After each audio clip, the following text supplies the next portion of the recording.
Man, last time some weird shit actually happened where your phone started recording audio like halfway through. I think actually, you know what happened?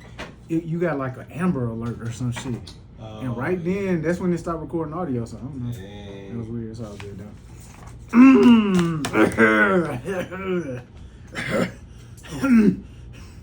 I'm trying to clear my throat, bro. Like, Okay. pause. Yeah, you gotta pause that.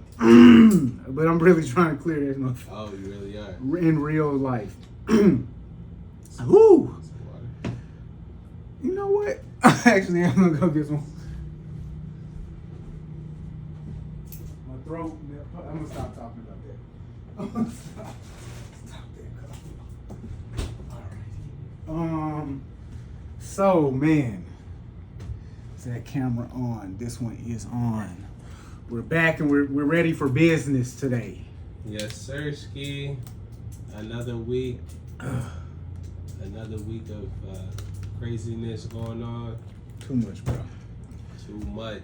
We're Heaven gonna- on earth. You know, we're gonna try to break it down and decipher it, so it's not just ratchet nonsense. It's teachable lessons, Yes. moments of sharing as a culture and a community. Yeah. You know, education, good old shit talking, Yeah. hot takes Hot takes. and such. So we tapping back in. Go ahead and like, comment, subscribe, bro. You got a haircut. Yeah, you. I was waiting for you to say something. Bro, you got a cut, bro. Yeah. It's back to the old me. Bro, let niggas know, like, exactly what is your routine after you get a fresh, crispy cut. Like, what is the first Just like in action? general? Yeah, bro. How do you interact with the world after that as a black man? I mean, it's kind of regular. Like It's regular for you. Yeah. Okay. I mean, I do get a boost of like confidence for sure. Yes. Like, you know what I'm saying? For a good like 3-4 days, and then it's maybe It's like, bro, I gotta hold on. Actually, this is the more, bro. What is the going rate for a cut for a black man? Oh, that's a great comment. What is the going That's a rate great segue for a black man to get his hair cut? So I'm not gonna cap, like it's gonna be like $40 right about now. Average haircut is about $40. Okay, when did it stop being? What was it previous to now? So back in it, like it was probably, well, I'll take you through the stages. So when I was in college, Okay, I think I was paying like 15. 15. I was paying 15. That's facts. And then I moved to Atlanta, and I think I got charged like 20. Cause when you was a kid, was it 10? Oh, kid? When you was high school, was it 10? It was probably 10, 12, like So we went 12 from $10 to $12 to 15. to 15 in college, cause you got $3 extra now to get the niggas. Yeah. Then after college, we hop up to 20, 20. and it was a smooth 20 for like, It went from like 20 to 40. bruh. It didn't even. Bruh. Bruh, it was a smooth 20 for like 10, 15 years, bruh. The 20 it would last a long. And then you tip, 25. Throw them an extra 5. Y'all know I'm stingy. I was paying what niggas charge You me, didn't bro. tip? I'm the reason the prices went up, That's bro. crazy. That's crazy. I'm the reason, You nigga. don't love your barber if you don't tip. Like, that's crazy. So you was paying 20 with the $5 tip. Plus the 5. Plus the I $5. would go 25. You're not that much better than me, bro. I'm not gonna let you act like just cause you spent like an extra $300 per year on cuts, bro. You better than me. Cause I was not tipping niggas. So I always tip my partner, man. that's when they went ahead and said, bro, we're gonna penalize your black ass cause you never tip. We're taking the price up to 40. You should have gave us the extra. And 5. low key, I'm kind of like, this is just me and my personal. It's really 50. Cause you tip you're No, giving no, a tip no, on no, the no, what on I'm the sa- 40, bro. No, what I'm saying is, for me, it's $40 because I got the relationship. But Okay. the going rate in a metropolitan city, like Atlanta, DC, Miami, New York, it's really 50 now. My homie, my black friend, told me he went to the white barber shop. $7 was the charge. Yeah. That's great. That's crazy, bro. Yeah. $7. Yeah. I don't know if I'm gonna take that risk. I'm gonna still fuck with the homies. Yeah, no. Just for the time being. Yeah. At this point, I've been going to the same barber for before I met my wife, like 10 years. Like I've been going to the same guy since I moved to Atlanta in 2014. So it ain't no switching up now. So ain't no switching up, bro. Yeah. You know, but I know y'all said fuck the barbershop. Y'all came here for the barbershop talk. Yeah. You know what I mean? Because niggas really don't even be talking at the barbershop. Not anymore. This shit crazy, bro. Not anymore. It used to be a real community, staple in the community. Like women didn't speak in the barbershop unless they had been in that bitch for like 5 or 6 times. Like now they talking, they joining in. It was a safe space for men. You know, they get their shit off. Sports, what they going through in their relationship. You know what I mean? Work, finance. Yeah. In some barbershops. Yeah, the kids, whatever. Like, you know what I mean? Women, me, baddies, all that. Yeah. Drugs. Yo, socks and bootleg CDs. Yeah. Commerce. Let's play it up. Entrepreneurship. You know what I mean? I feel that. Yo, shout out to that. Bring it into plates. Like, I mean. You say, shout out. Hey, so my boy got his hair cut. You're looking very beautiful. Appreciate it. Stunning, man. Even, I would say. Appreciate it. You know what I mean? So, tap in. Y'all been fucking with us. Y'all been talking to us on the internet. And I told y'all this is my new favorite segment where we talk back to the comment section. So, you know, look, that T-Mac and Kobe thing, we didn't even know they was finna take that through the roof in the algorithm, but they did. And we was on it first. Shout out to Ryan Sherman 845 and the other nigga too who was talking about that. So we went ahead and redropped that clip. This is the last time we're gonna touch on these guys. Look, this is what they said. And I think they put it to rest with this one. Mm-hmm. Because for real, consensus, Kobe or T-Mac.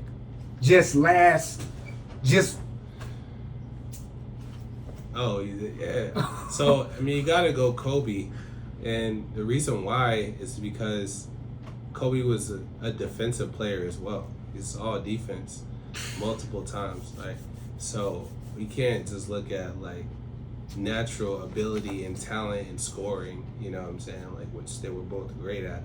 But we got to also look at the overall, you know what I'm saying? The overarching truth of the matter is, what did they say? Because what T-Mac said was, you think if you put me with Shaq, I don't win? Bruh said he had a yow. T-Mac, that's a tall nigga, bro.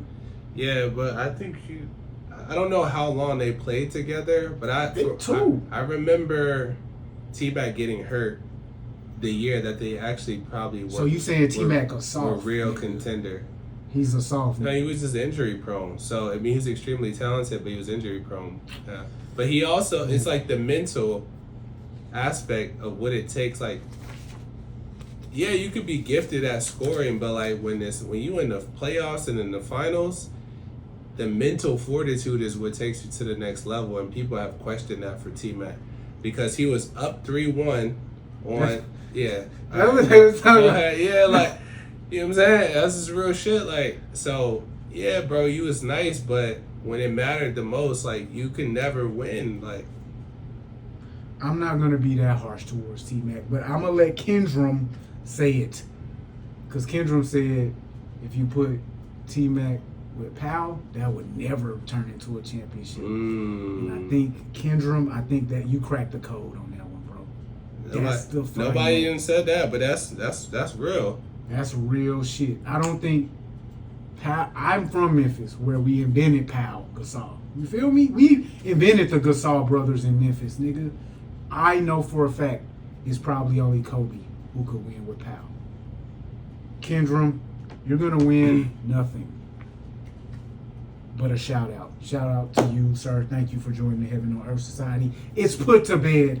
T-Mac, get a life. That's what they should have said. And, you know, and I'm tired of niggas speaking on Bean. Like, you know what I'm saying? Like, now that he dead, it's like, man, that's like, what niggas was saying. Yo, if Kobe was here, when Kobe was here, niggas was quiet. It was like, he was like MJ, like, boogeyman. Shit would never happen. You're not speaking on him because you know what it is. And you know what it was when he was here. He just had that aura. Now that he not here, it's like the Tupac thing. It's like niggas just chattering. It's like, oh, Tupac wasn't a thug. Like Tupac was like, come on, bro. Tupac wasn't a fucking thug. But bro. What I'm saying is, everybody got something to say. The moment you die, it's like, bro, like, like, bro, y'all wasn't talking like, and y'all would not be talking like this. That's a fact. Niggas were very silent. I don't think Kobe was a killer, but niggas was silent when Big Kobe was around. So, yeah, don't let people drag you into that kind of... Let's move to the next comment, guys. Because, look, here is where they called me out. They said, I was asking, should Wale know Kai? Kai know Wale. Should Kai know Wale? I thought he should. They said, no, Kai was a youngster when Wale was relevant. I said, nah, Chief, knowledge is everlasting. We have to require the youth to know the past. Get your shit together, kids, because we're going to dive into that convo later today. Boom. Next, we had somebody touch on the convo about the Carter. Bro, I really enjoyed our conversation about the Carter series, bro. Yeah. That's when you really, you know, when we get nostalgic here sometimes, guys. You know? Yeah. The young niggas really can't tap into that part. They got to go back and study and know the knowledge before they fuck around over here. You're at the kids' table. Join us with the grown folks. By the way, when I posted the poll on my IG, overwhelming, it was 100% Carter 2. Stop it. Over 1. So that's why I'm going to read this comment right here. Appreciate the Carter 1 prop. Nice to see it in its rightful place at number 1. But come on, guys. This is where he lost me. The Carter 5 disrespect has to stop. Mona Lisa, can't be broken. Used to. Let it all work out. Bangers. Let it all work out is a banger. But the rest of that shit, even Mona Lisa is aged. It's like 7 minutes long, bro. Those are good songs, but so the thing is, he must have just been like, you know how like something means more to you based on where you were at in life when maybe it dropped? His cat died that year. So like at that point in time, like it was a serious thing. It meant a lot to you. So like it just holds a special place. But yeah, maybe your grandpa gave you a special hug that year. I don't know. Bartholomew Constantine. That's a fire name. Bartholomew Constantine. I got movies that I loved to watch when I was a kid. I go back and watch them now. Trash. This is what he said. He answered your question. He said he would put the Carter 5 over 4, 6, and 3. 4 and 6, but 3 is on its level. I would have it over 3. Oh yeah, he said over 3. See, that's crazy. Bartholomew Constantine. So 5. If he has it over 3, yeah, something happened at that time to make it much more special to him. But yes. Much love to him. First kiss on the cheek that day. Not like yo. This nigga had something. When that album dropped, you had like the weekend of your life. Like it was like the soundtrack to everything. For real, bro. Okay. Boom, boom, boom. I think. Oh, and here it's not all fun and games. I see why this shit only got 10 views. Y'all talking about nothing. Squeeze the Great. Fuck you. How about that? Kill yourself. Enjoy your weekend, my nigga. Look. Well, thanks for tapping in. Continue to watch us talk about nothing, please. Please do, sir. Please, we need it. I did drop the link to the next video right there to you, Sweeze.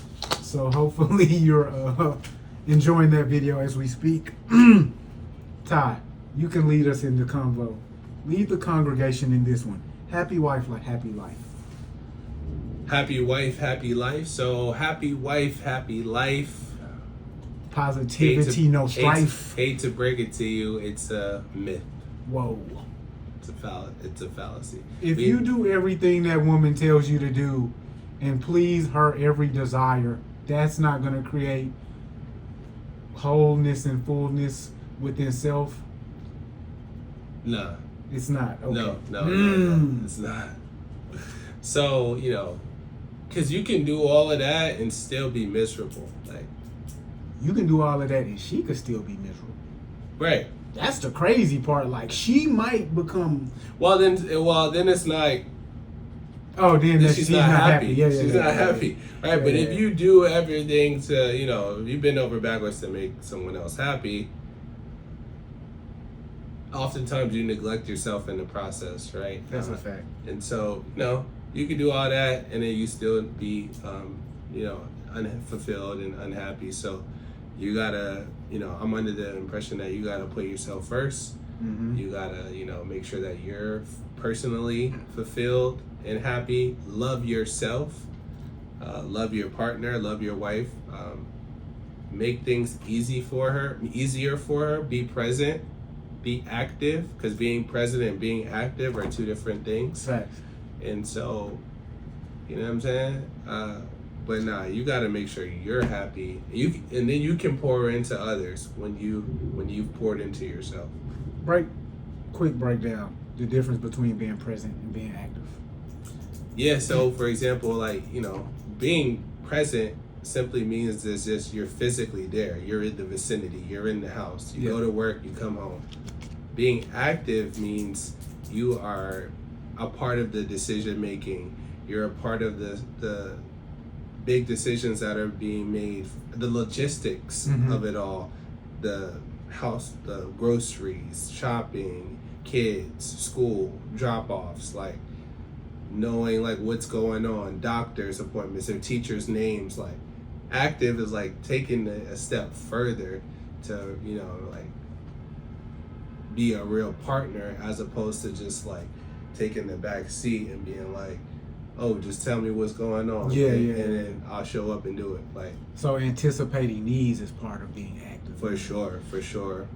I'll add one more. So be present, be active, be intentional. Intentional. And then all of those things are for the other person. For self, be confident. Yeah. Be very clear. Because we were talking about this offline.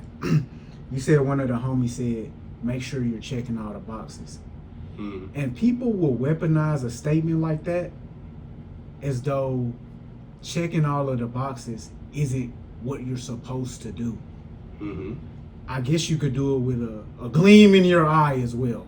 That would be beautiful if you did everything with a gleam in your eye as you check the boxes. But as long as you know you're checking the boxes, you know what the boxes are, you're confident you're checking them, you can be confident in yourself when everybody else doesn't appear to be so confident in your decision making. And your confidence will lead to a more stable and consistent nature across that environment. You're not upset. They're coming to clarity on why they shouldn't be upset. And eventually everything can mellow. So sometimes we see our partner and we man, shorty don't look like she like what we doing. So we switch it up. Let me be overactive. No, my nigga, she fuck with you. Be confident. Yeah. I mean, this is for guys that are in consistently long-lasting relationships. You know what I'm saying? Yeah, it's also being mindful though, right? And considerate, to how your decisions will impact the other person, right? Confident in your decision making, but mindful of the impact that it could or may have. Is key. Yes, it's a fine balance. It's a balance. It's a crazy balance. Yeah. You're not always gonna get it right. But you gotta again kind of have a purpose.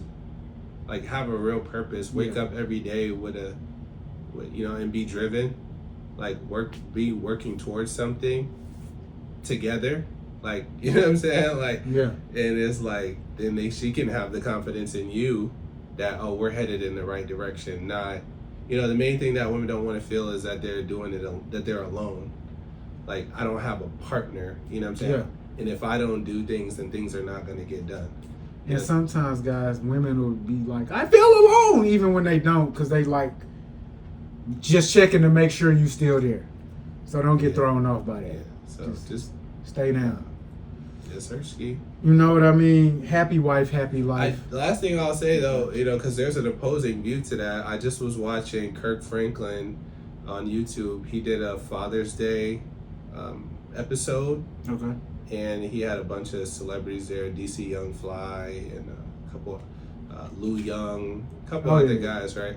And one of the actors, DeVale, I think his name is DeVale McGee or whatever. DeVale, he's on BET. He's on Tyler Perry's shows. Yeah. No, not McGee. I don't know his last name, but DeVale. Him and his wife. DeVale, yeah, social media stuff. yeah. So he said that he feels as though he shouldn't put himself first as a leader. And then he started crying or some shit like that? No. This wasn't that clip. That was the GQ interview.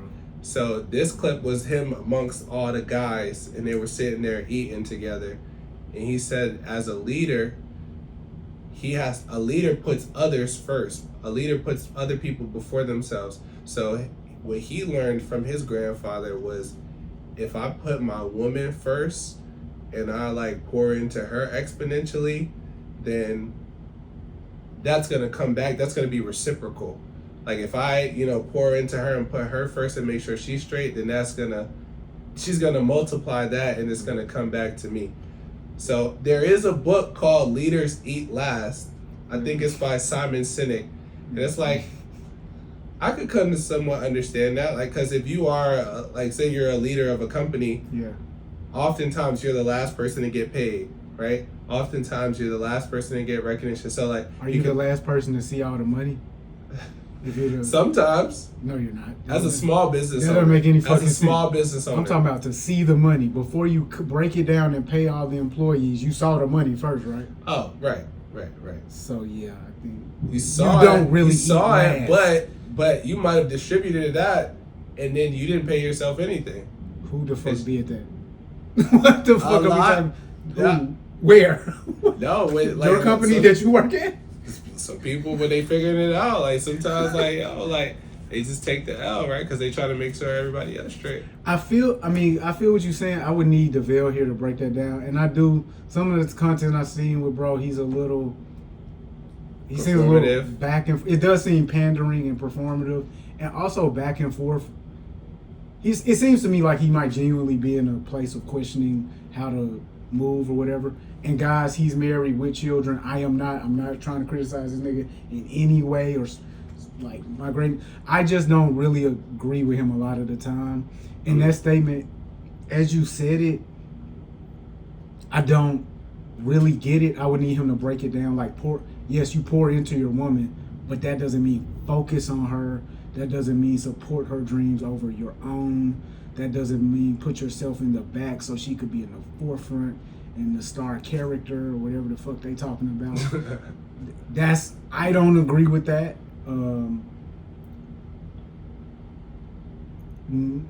Yeah, no, I don't agree with that part. But shout out, happy wife, happy life. Yeah, I mean, some people feel like, hey, if I do all this, then, like, you know what I'm saying? Then I'm gonna get what I want out of the situation.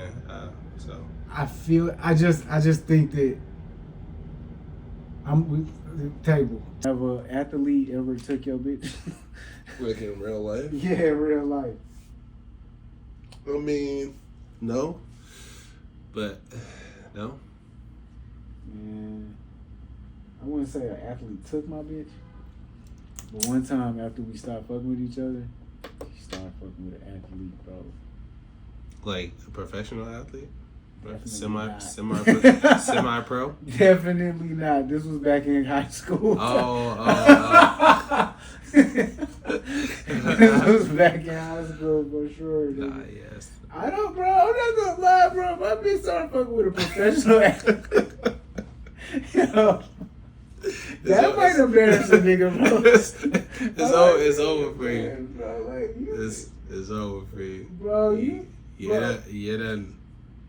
Nah, sis.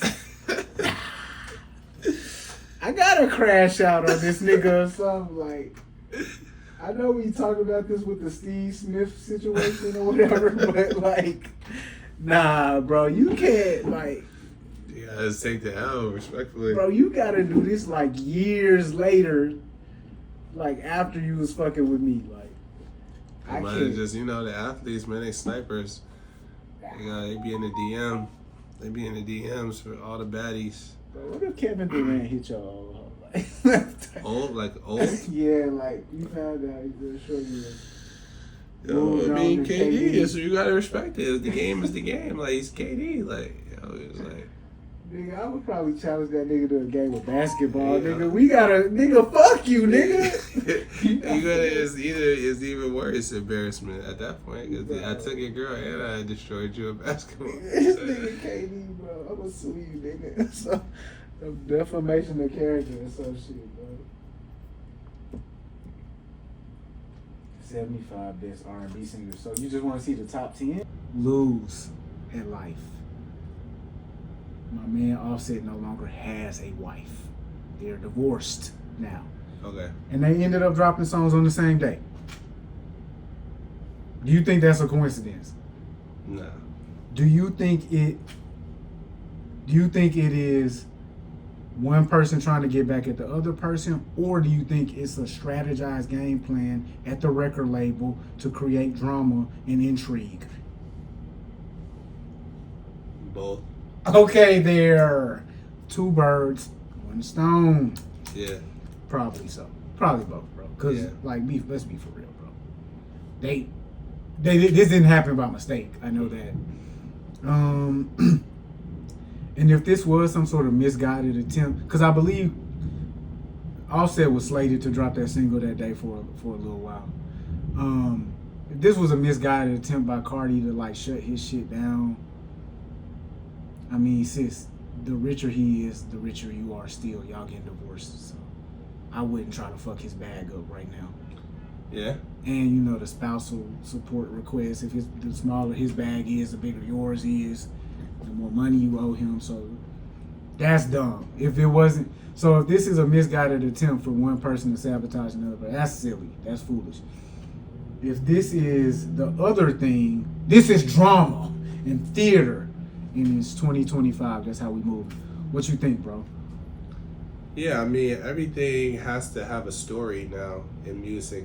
Unfortunately, It's not just like the music. It's you gotta have a narrative behind it. You gotta dramatize and sensationalize it. I didn't really make too much of it.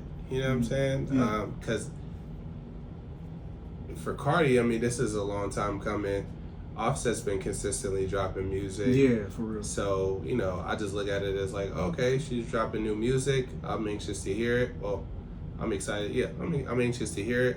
And set, if he drop an album, I'll listen to it as well, so. Wow, guys, as I already told you last episode, Ty's a bigger fan of Cardi than Offset, okay? He doesn't seem that enthused. Maybe I'm excited for I listened to his last album. Because it was a good one. It was a good album. Yeah, his last album was good.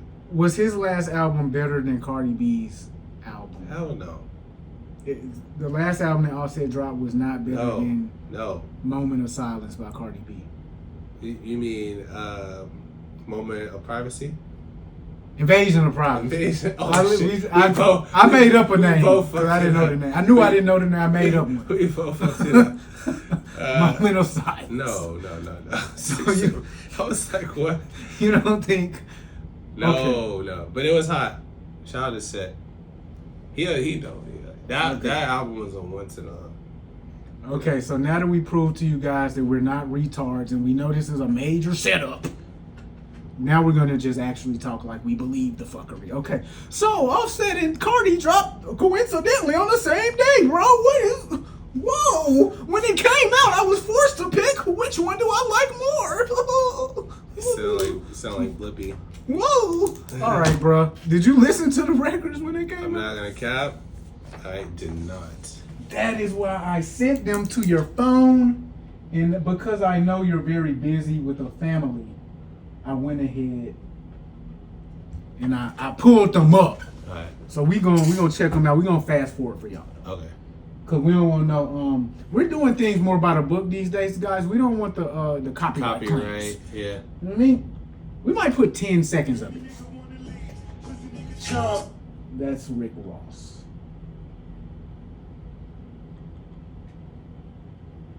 So Cardi didn't drop a video with hers. She just dropped a single. What? Is that you can't? That's not even like a pause word. You can feel That's certain how I ways felt inside. That was crazy.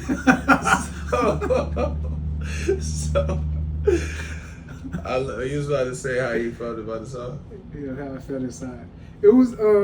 I want to hear your response because it's your first. To hear, yeah. So it's your first. This is like a real live reaction. So you know, Facts. we could probably maybe put it in a caption: reaction to Cardi B's new song, whatever. Yeah, I put on my live reaction hat.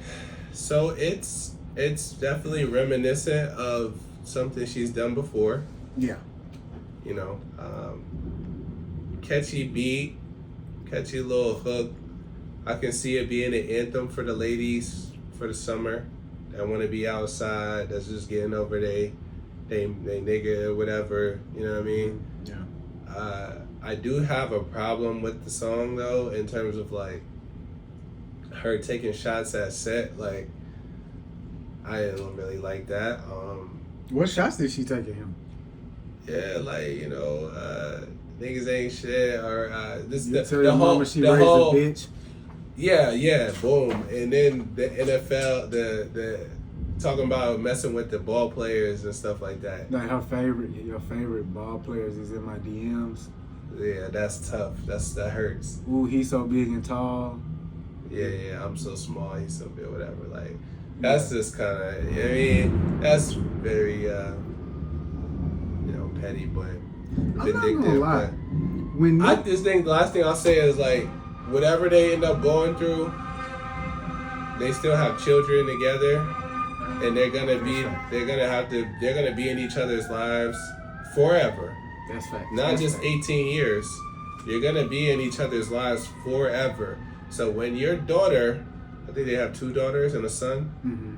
I don't know. I think, or maybe they just have a son and a daughter. Either way, they're gonna get of age and be like, they're gonna hear the song Yeah.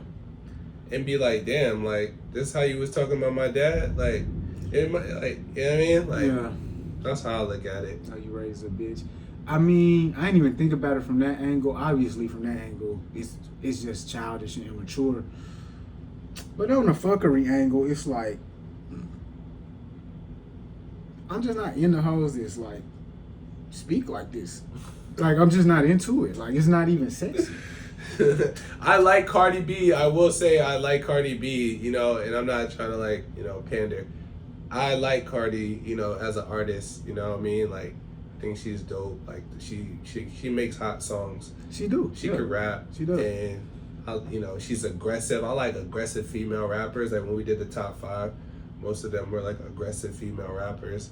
I like when she's talking, you know, spicy, sexual, but this ain't really... I like Cardi when she talking her shit for sure. Look, bro, like hearing women, like, I should clean up my language right since I'm finna say this. Hearing women speak in such a crass manner, it's not for me. It's very off-putting. It's not as impressive as what they want it to be, and I don't think it ever has the like. Well, for the ladies, they love the comments. They look like they loving it. Like, she ate like me. Oh, there it is. This sounds like Cardi with the braids. If you know, you know. Look, yeah, I feel that. It's something wrong with a lot of these hoes, bro. It's something really wrong with these hoes, and that's when I have to get disrespectful because I'm not talking about the ladies. For real, like. Anybody, my girl don't fuck with me like at all right now. I highly doubt that she would ever run around like sounding like this. Cause if she did, we just would have never meshed in the first place.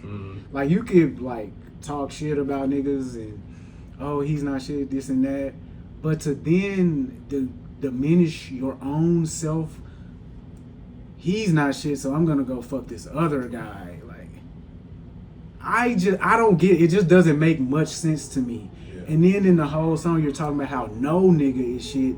And you're now replacing your dude with another ain't shit nigga in real life. Right. So it's just kind of like whatever. But the song, that was my I hate black women commentary. The commentary about the song.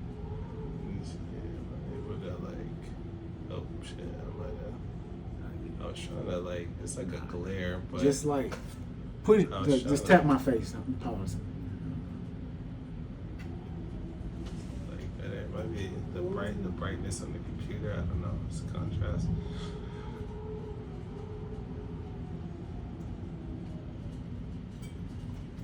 Oh yeah, that's better. That's better. I've been noticing that for like 10 minutes. I don't know why I think of that. But yeah, the song.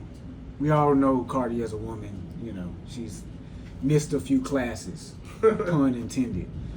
The song whack. Like, let's be for real. The fucking song is whack. I watched Joe Budden. He want to act like this ain't the first single off the album because the song is whack. Bro, the song is not good.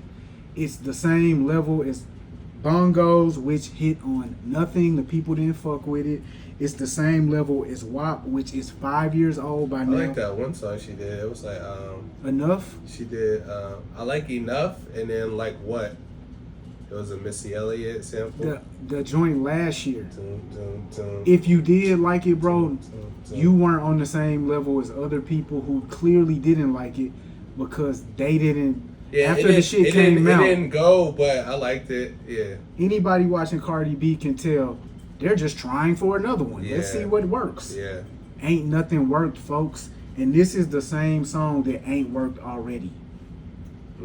So I'm a little bit frightened for Cardi B's career. She's still gonna do numbers. It's the whole. That's like when Uzi dropped Eternal Take. It was like, oh, this nigga ain't dropped in years. So and it went number one. Like he did like 200,000 some shit like that. Okay, and we seen that experiment.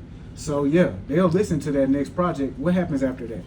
What happened on Eternal Take 2? Did we even talk about it for a full week? Yeah.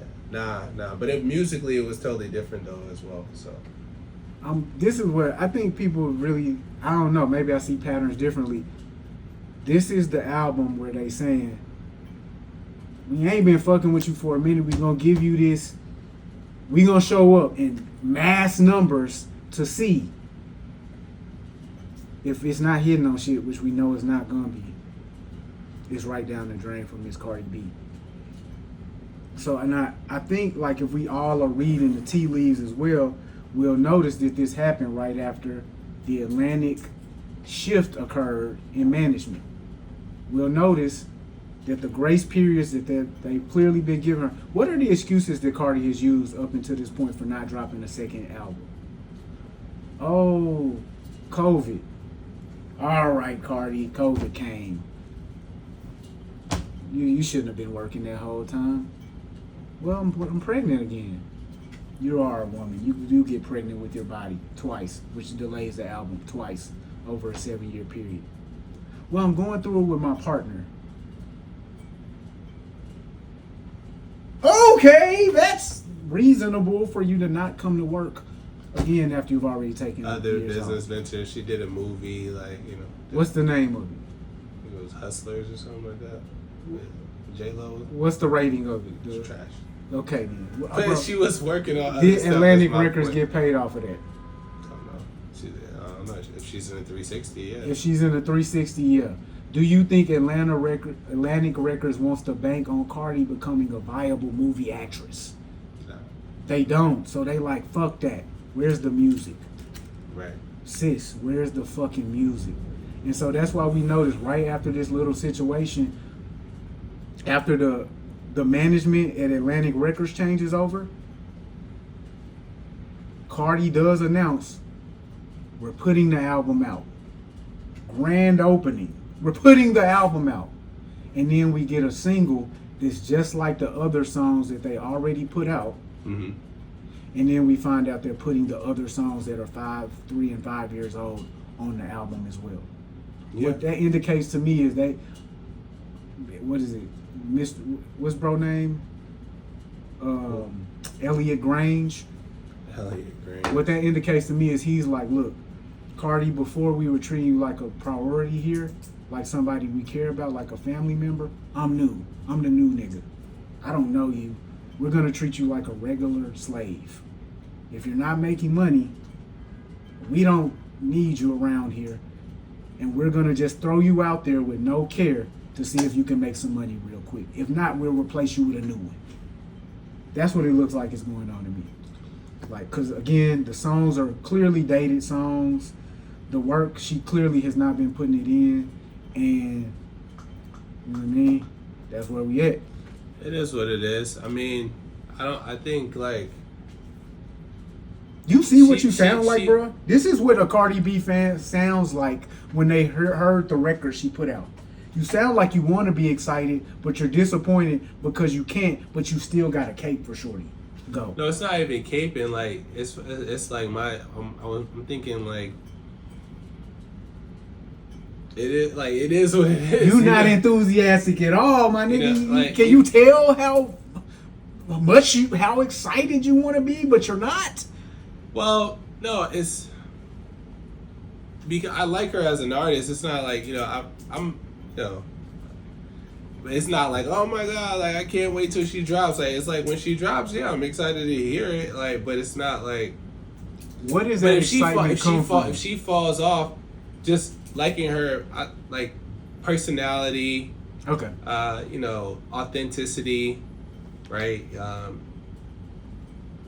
I like some of the things that she has said publicly, encouraging young women not to get surgery, encouraging encouraging young women not to get surgery. Yeah.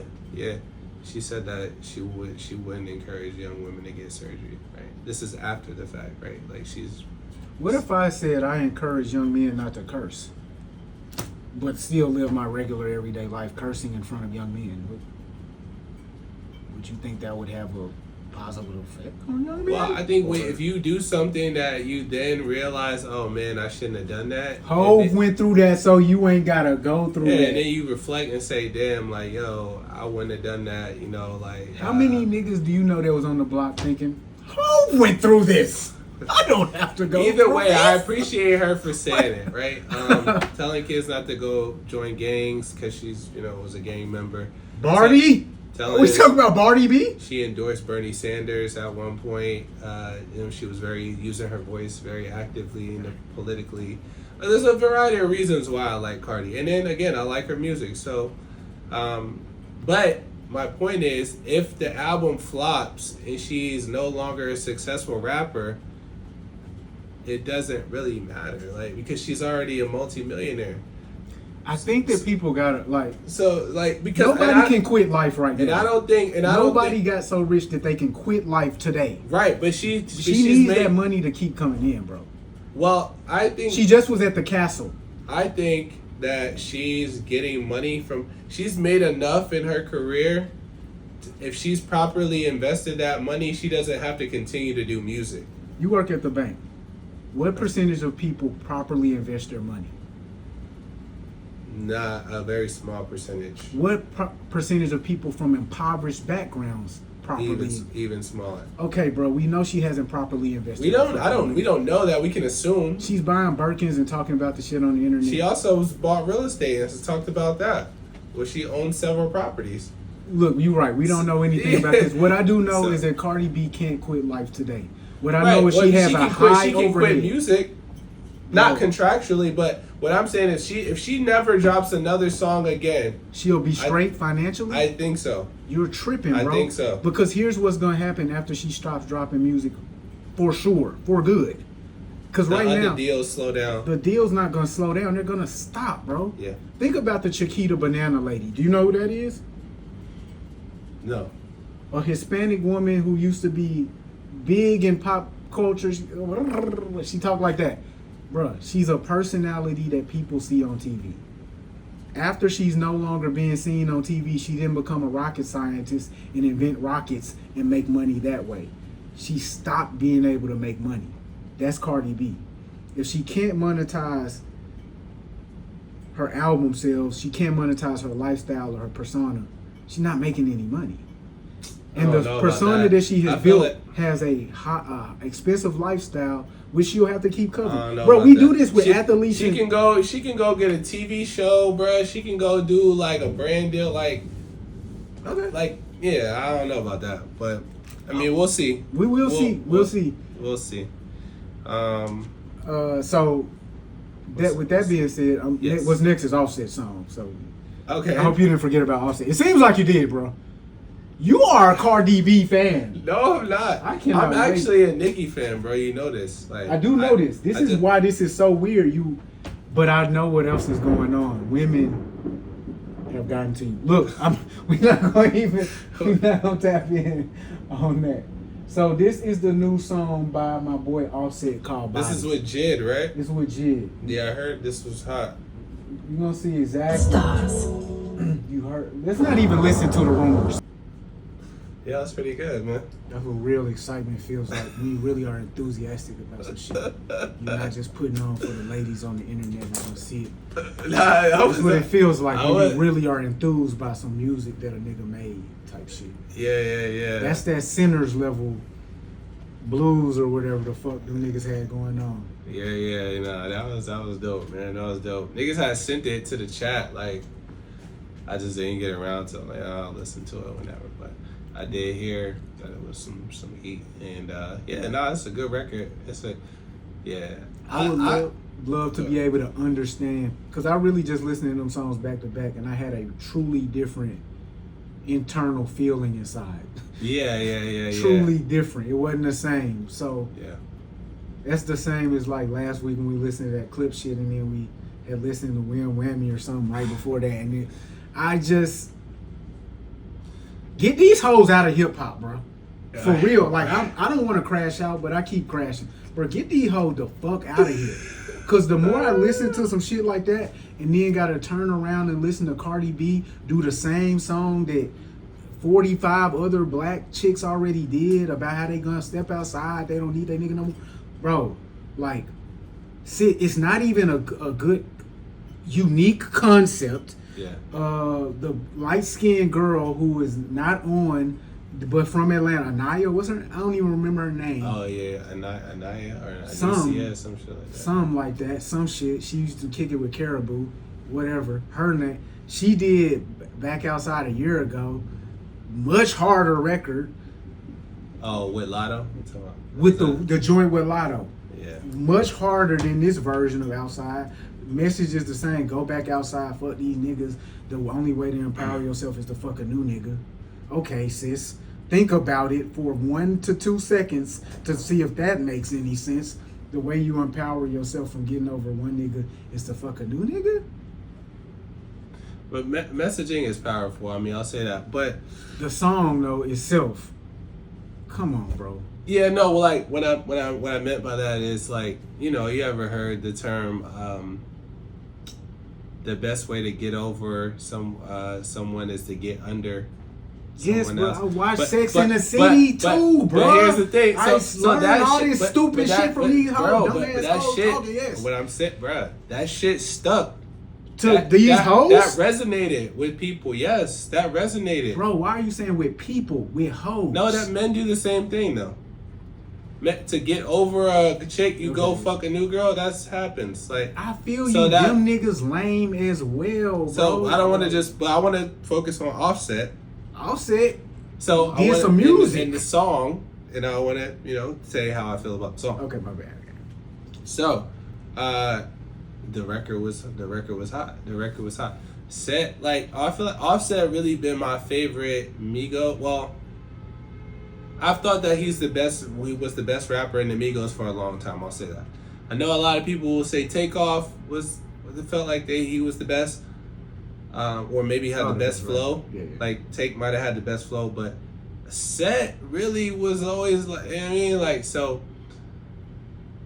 the flow, the delivery, the you know what I mean, the beat, like Jid just went to another planet. Yeah, that's what I was finna say. I'm not gonna talk about how good of a rapper Offset is, nor Takeoff, when we just heard that Jid. Yeah. So because neither one of them niggas is really a great rapper. Yeah. So yeah, but I mean, Offset makes good music. He does. He makes very good music. Yeah. That's not what I'm saying. He's not just. I'm not like Yeah. I'm not bigging him up like but I'm just bigging him up in the sense of like he was my favorite Migo. I would say. And this is hot. This is hot. Like he keeping on. Like Jid went to another planet, and that's what I was most excited about. That beat was crazy though. Very refreshing. Yes. That beat was crazy. Vinyls made that or something? Oh, okay. Yo, that beat was crazy, but this is the thing about Set. Soulful. Very soulful, like you said. Very soulful. That was like a gospel choir sample. Yeah. And then like that bodies hit the flow. It's like a 70s sample or something like that. Yeah. But Set for a minute, this is the thing about he doesn't have a much higher ceiling. So I want to start off with it. He doesn't have like a crazy ceiling or anything. Right. But what Set does is he puts that intention in the work. Yeah. So he wants to entertain people. Yeah. He wants to come out with a good song. He wants to be consistent at that. And you can tell when he starts to talk, or even just the way he's been moving with music.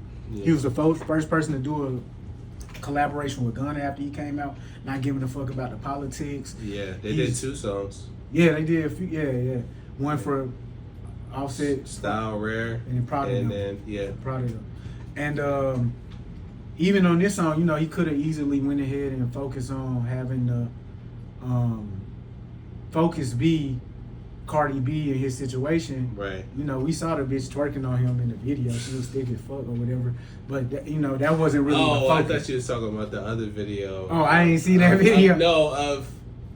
Of Cardi twerking on Stephon Diggs. Oh, bro. See, Well, sorry, let me just. You know what I mean? We don't just quickly say that Cardi was at the castle with Stephon, and we're going to leave that at that. Stay focused. Because that shit really lame. But, yeah, bro, that's when you got to really tap in and say, okay, bro, yeah, stay focused, Sid. Stay focused. Because if you producing songs like this, I want to hear the whole album that's like this. Yeah. Because that'll really take you to that next level. I don't know if he saw something in the flames or he just. But on his last album, he said, he was like, "I'm Michael. I ain't no Jermaine." You remember that? I don't know if you heard that. He was like, and that's how he really feels. He really, when they dropped, Quavo was pretty much the star of the group. He's the Diana Ross of the situation. Right. And it was like, but he always felt like, nigga, I'm Michael. I'm not Jermaine, And so. I let niggas fight it out. Go hard, Sid. And you definitely, over the past few years, you definitely been holding that down. But Big Quay was holding it down for a minute. So I can't even just let you just state that you've done more than him at this point. But if you keep on that trajectory, it's going to be very clear. Yeah. It's gonna be very clear. Shout out to that song. Y'all niggas make more songs like that. That was hard. Yeah, rap. Like niggas is actually rapping. And so, whose song was better since it was a face-off? Well, clearly Offset's song was better. All right, well, Offset's song was clearly better. Cardi B did 1 million more views off the non-music visual than my boy Offset. So she won that bout. If it's based off the numbers, if it's based off the art, Offset, you win. Shout out to that little storyline. Obviously, it'll keep playing out. Oh, yeah. Am I the Drama? That's the name of the Cardi B album. Yeah. That's a trash ass album name. I'm not gonna lie. Get the hoes out of hip hop. Albums are not called Am I the Drama? What is it? I don't even know what that is. Am I the Drama? The album cover itself, again, I would have thought after 7 years of a vacation, the album cover would be momentous. It would be beautiful and conceptual and stunning. It looks like AI art. Her leg is in the air. Cardi, go inside of the studio. with the other artists and creatives and make a fucking song about that or something. God damn. Anyway, oh, bro, Drake went to Toronto. Kendrick went to Toronto. What happened? Kendrick went to Toronto. We too late to talk about that? Is that too old? What was that, like 2 weeks ago? Like or 2 is it a week? This is the 19th, June 19th, whenever that was. My watch was good. I mean, no, we can talk about it. I mean, briefly, like, I mean, yo, you know, what I can say when I saw the footage and then what transpired after was that, You talking what happened after? well, like when niggas went to New Ho King and all that. Oh, okay. New Ho King. So yeah, break it down. These yeah. So Kendrick Lamar did a show in Toronto, right? He's on tour. He did 2 shows in Toronto. He performed, you know, a bunch of records, including Euphoria, Not Like Us. From the clips that I saw, people were asking him to run it back. Oh, they ran it back. Run it back. Play it again. Please. In Toronto, Drake's hometown. That is crazy. And I'm not gonna lie, to me it is really not that crazy because it was clearly gonna happen. I don't know what planet niggas are on where they think a famous star is gonna go somewhere and people aren't gonna show up and they're not gonna pay the ticket and they're not gonna sing the one that we've been singing all year. But it's Toronto though. So nigga, what? Okay. So, well, I'm saying, bro, what Drake has done for the city of Toronto and for Canada as a representative, like, you know what I'm saying, like, do you think when Terry Hilson goes to Houston, they say, "Don't perform Pretty Girl Rock"? Or they say, "Perform your one song that you have"? That's not even comparable. It's Beyonce City, bro. What do you? Yeah, but that's not like. Shorty, all right, bro. Yo, like I said, that's very crazy. That's like going to Chicago and being like, "Yo, Michael Jordan ain't shit." Like it's like that type of. You know what I mean? You think like Patrick Ewing can't go to Chicago? Like, what are you talking about, bro? But I'm saying no, but he can't go and violate MJ. He gonna get like you can't go to Brooklyn and tell niggas Jay-Z ain't. You know what I'm saying? Niggas bought niggas on hype. Niggas really think they'll get slapped out by another nigga if they violate anything. But know what I'm saying? Niggas ain't slapping niggas out, bro. Bro, but I'm saying for no reason. The response to clamor for him to play a diss to your country's biggest artist, yes, is wild. It's kind of ungrateful. I'm just saying, like, bro, if I was Drake, I would be like, damn, like, really? Like, this what y'all on? Like, I promise you to God. If any nigga ever violates Yo Gotti or 3 6 Mafia or Elvis or any of them niggas that's from Memphis where I came from, and I love the song they sing, I'm gonna go to the show, nigga. Fuck is y'all talking about? Whose show is you not showing up at because they disrespected your favorite star? Be for real. They put on for your city.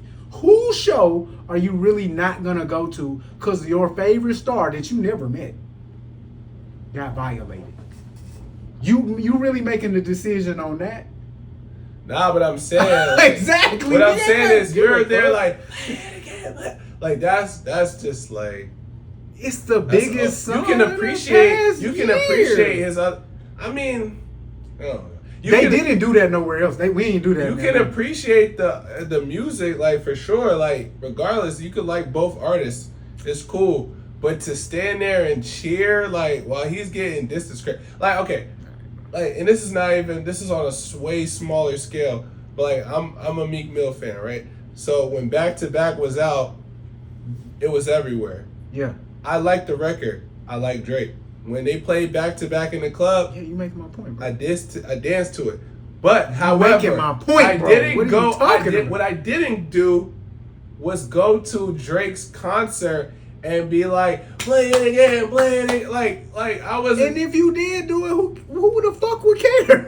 No, well, the thing is, it's a different dynamic because number one, I'm not from Philly, so it's like these people are from a lot of them, because not everybody there was from Toronto. Bro, y'all from the same city. He's repping your country. Bro. He's a dignitary damn near. Who from North Carolina? Oh, my bad, J. Cole. I was gonna say, who are you holding down like this?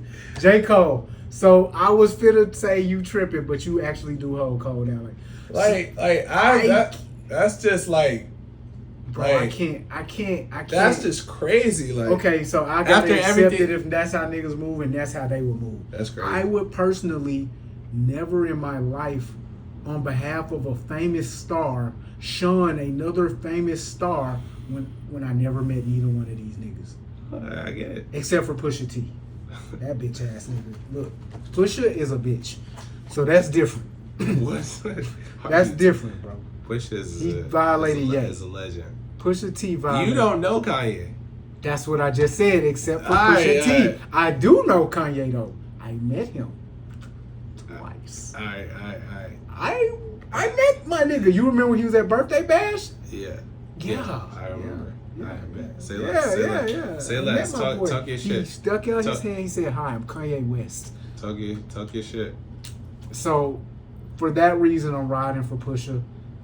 But that's an exception to the rule. All right, so you said that Kendrick flew home after each show. Is that what happened? Yeah. So he didn't stay in Toronto overnight. Nah, so he flew to New York City after each show. And then came back. 45-minute flight. I don't even think that's just rich nigga shit, bro. Like, okay. I'm just gonna do that. Like, or just you never know. Like niggas might try to, you know what I'm saying. I'm gonna be honest, bro. Put the call out there. You know, he's staying at the W. I don't know what kind of spirit or fortitude Kendrick Lamar is moving with, but at the point I'm paying several security niggas to hold me down, I'm not tripping on nothing, bro. Drake runs Canada. Okay, all right, next. So yeah, and then to go, and I don't know if these people were from Toronto or not, to go to New Hope King, which is now a tourist destination, the restaurant that Kendrick mentioned in Euphoria, and like party to celebrate Kendrick is even more disappointing to see. For you or for Drake? Who is it disappointing for, bro? It's kind of crazy to see. Like you wanted to see them niggas like stump out Kendrick? What did you want to see? No. How did you want them to hold Drake down? Because they did have the Drake protest outside of the concert with free pizza and free merch for anybody who showed up. Sponsored by Drake. I'm sorry, I didn't mention that. So there were some people who came out for free pizza and free merch to like protest the concert. That's what you prefer to see? So here's the thing. I heard somebody say this. Somebody say this. Could Drake go to LA, to Crypto Arena, or wherever, and perform Family Matters in front of an LA crowd and then a whole city cheer for him? Would they cheer for? Would they ask him to perform it again? No. Or Push-Ups, any of those songs. They wouldn't ask him to perform it again because they weren't great songs, LA, bro. People liked Family Matters. That was probably like the best song. I can't even get stuck on that because I'm not gonna lie. My point is nobody ever requested Family Matters to be played nowhere. So okay. Family Matters or Not Like Us was requested every second of every day on every radio station for like 7 months. Yes. But let me ask you this: if Drake had a Not Like Us, could he play it in LA? Could he go to so you don't think LA, being where Kendrick is from, the city loving him and having his back the way that they do, not like, you think they would be there cheering for Drake and asking him to play the record again? I'm going to try to expound on this answer as precisely as I can. Yes, he will perform the record. If Drake had a Not Like Us that emerged from this battle, I don't know if it's Not Like Us. We can call it Booty Boo. I don't know. Whatever. You think the crowd response would be that? That's what I'm kind of getting to. Wherever you, nigga, You can play Not Like Us wherever.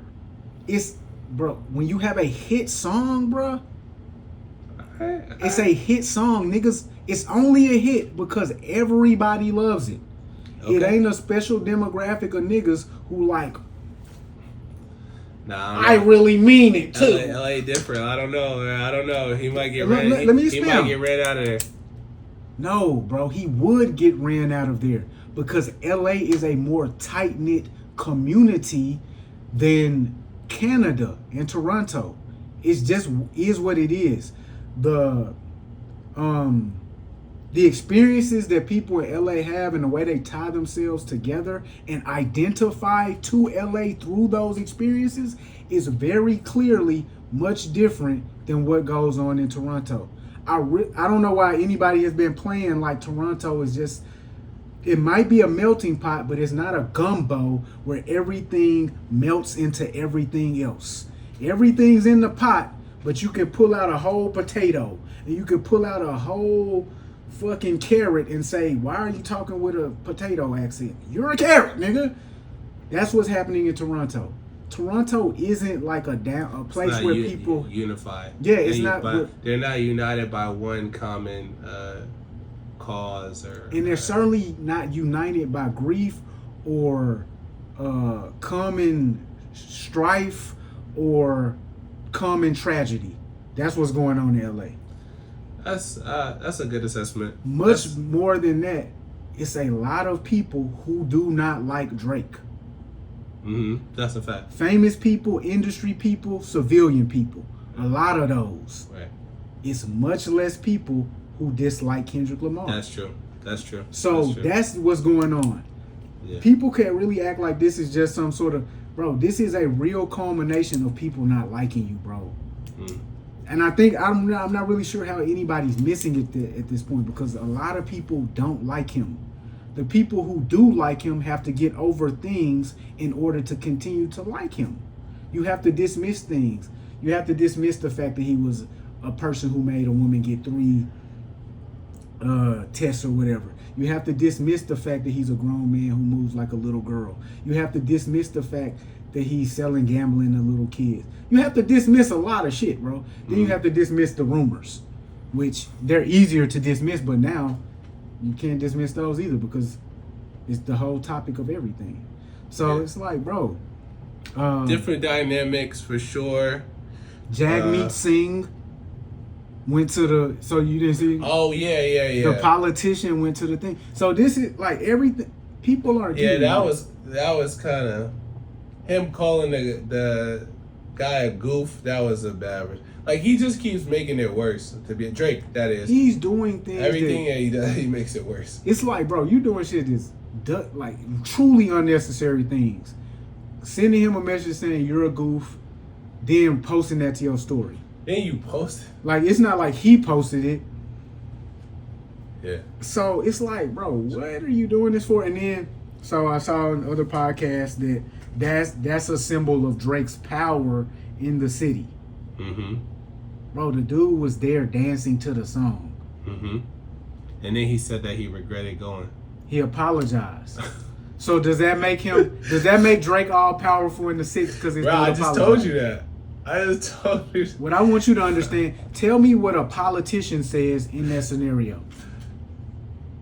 Do they say, look, you clown ass nigga, you don't run shit around this motherfucker. I will go to every concert I choose to. Or do they say something politically correct? They would say something politically correct, but I don't think they would apologize, though. What is anything you could say politically correct that's not an apology?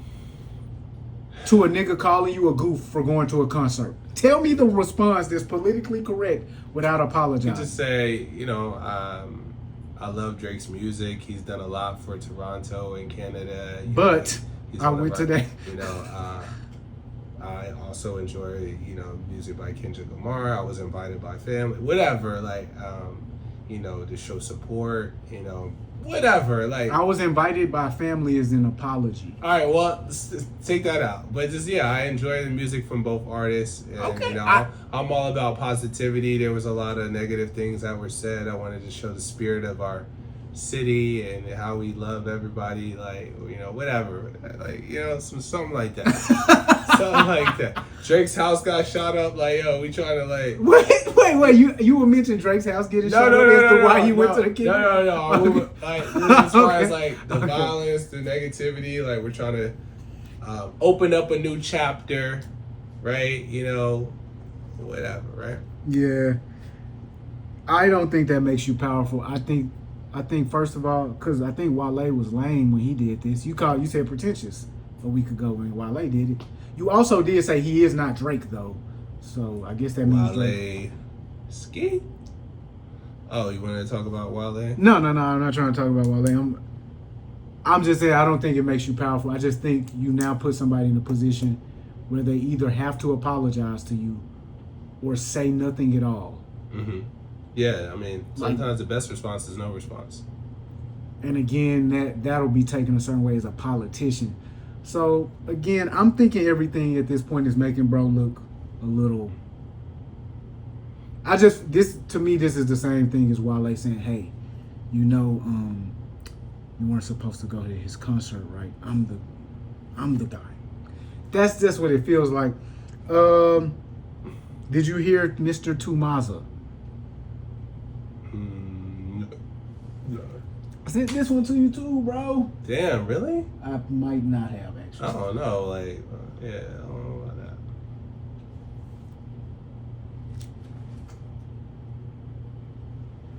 Damn.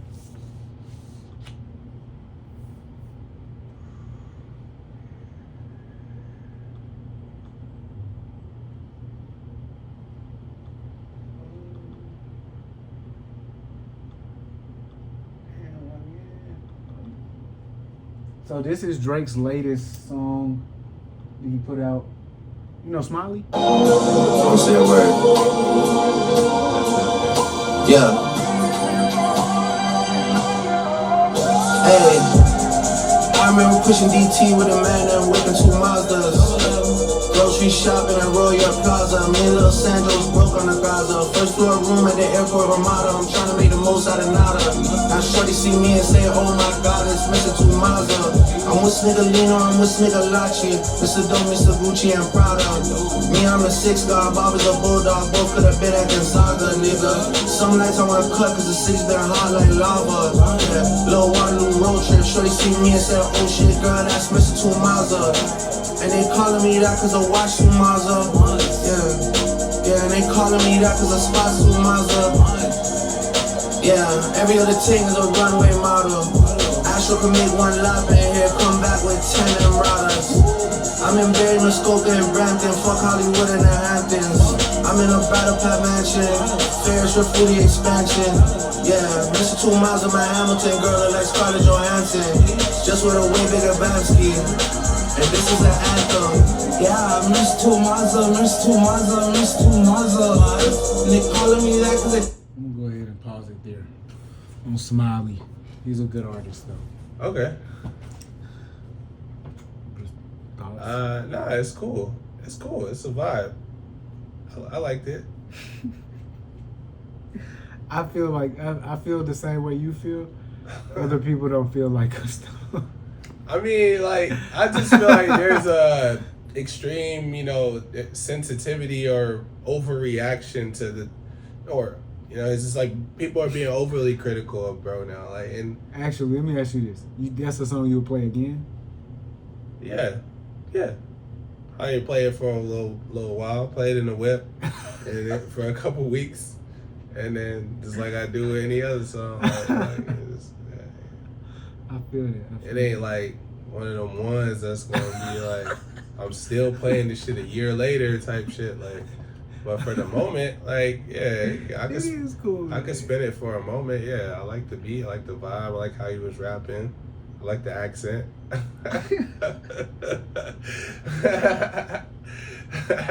That was cool. It was a little. Yeah, I don't got no. But I don't. You know, it's just kind of like a. You know when Drake is trying to make a hit when he's just doing shit. Like, this is like feels like something he's just doing shit. What this shit actually feels like is when 2 homies make a song for them and they ride around like to the club to it type shit. Like, oh, we laid some shit down, you know, we swag into it. And we listen to it. Me and you on the way to the hoes type shit. We on the 2-man. And we on the way there. Cause it's not bad. It's just like, what is this song? Why would anybody connect to this song? I don't even know what Mazza means. Nah, there's no relatability there. I have no idea what he was talking about. It just sounded cool. I don't know what a Bamski is. I think it's a fat ass now that I'm doing context clues. But maybe he's trying to bring the Canadian culture to the rap game, because that was one of the allegations. He wasn't using his own culture, so. Sure. Look up Bamski, right? He repping for the 6, man, as always. 6 God. Drizzy. Somebody put in the comment section what a Bamski is and what Mazza means. Yeah, sure. Okay. Well, his new album. What were you finna say? Oh, no, go ahead. And I think you were finna say this too. I think you were finna say it feels like everybody is hating on him. Like, no. I wasn't gonna say that at all. Not hating. This is the way before, I feel. I feel like there's nothing he could do right at this point. There is no song he could release. Too much scrutiny. Yeah. Yeah. He's got to take a break. You said this like a year ago. Bro, he has to, because at or this maybe point, in February. No, I don't know. A year ago, like when this shit happened. I told y'all, bro got to go to the back room and just let niggas not see him. Yeah.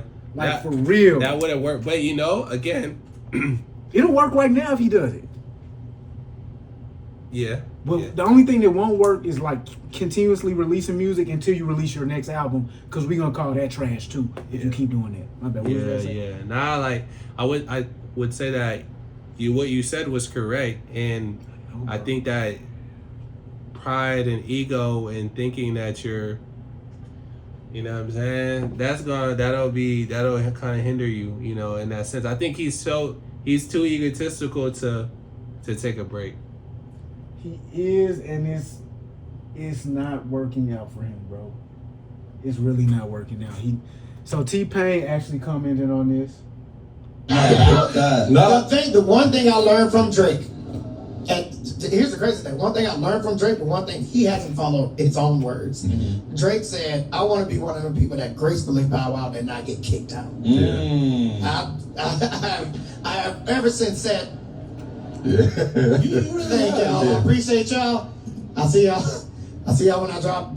Don't worry about it. I'll just drop something. Let me know if you heard it. Yeah. Drake is like, no, listen. Okay, I got another one. Oh, check this out. Y'all ain't like that one? Okay, real quick. Just one more. Let me try one more. And then he's the person that he said, he didn't want to be. And I learned that from him. Like, that's true facts, bro. It's like literally, it's almost like he just can't let it go. I'm not joking on bro. Like, cause we all been in that position before where it's like, I got this. Delusions of grandeur. It's not even that. It's like where you really have had something so cherished that you fear you will never get it back if you just take a break from it, bro. It's like, I think it's the other thing, like I said. Delusions of grandeur? Yeah, because it's like, you're like, nah, like, I'm Drake. Going, bro. I'm Drake. Like, y'all. No, he really was that. But it's like, and niggas. But no, but I'm saying in the sense of like right now, like for Kendrick to think that, wait, y'all really like that shit, or the music that he's dropping now? Yeah, the music that he's dropping right now, like y'all not fucking with this? Nah, I got something for y'all. Like y'all gonna fuck with it. Yeah. And you're completely misreading the situation and the sentiment from the people. You're not like you're unable to see that, like, you know what I'm saying, because you're so I'm really that I'm gonna get him, like, bro, I don't know what it is. I don't know if it's just true arrogance, because that's what you're talking about. I'm talking about fear of losing what you have, probably a mixture of both. Because bro is just not, he's giving us a smorgasbord of different styles and techniques in the past year. That's a fact. None of them have worked. He was in the mall with the thugs. Bro. He gave us love songs. Bro, he cut the braids off and got them back, nigga. I was like, didn't you cut your braids, nigga? What is it, the braids? This nigga got them back, bro. Does he? How do you get them back, bro? His hair grows fast. Nigga, what? You went and got fake braid extensions, nigga? Bro. So, like, bro, I'm just... Drake said that T-Pain been hating on him, though. And that's what so, again, we get back to the real... Again, we back at everybody hating on me. Bro's been hating. Bro, you what? can hear it in his voice. He been hating. You can hear how he's... Every time he speak on my name, you can hear it. This nigga's talking about how he took some advice from you, bro. And you're clearly not taking the same advice. We all heard you say the advice, nigga. And he's like, yes, Drake is somebody I listen to and value his opinion. And so now that I'm seeing that he's not even following his opinion, it's fucking with me. That's what I'm saying, bro. Like, bro. if you said something and you're not doing it, and it's like, yo, you low key, like, you know what I mean? So, well, with that being stated, I'm gonna quickly go through what Drake has coming up. Drake has an album, apparently it's called Iceman coming. Okay. Do you know who Iceman is? I know what you told me, but I don't, or what you sent me. Iceman is a gay superhero. Yeah, I guess so. Named Bobby Drake.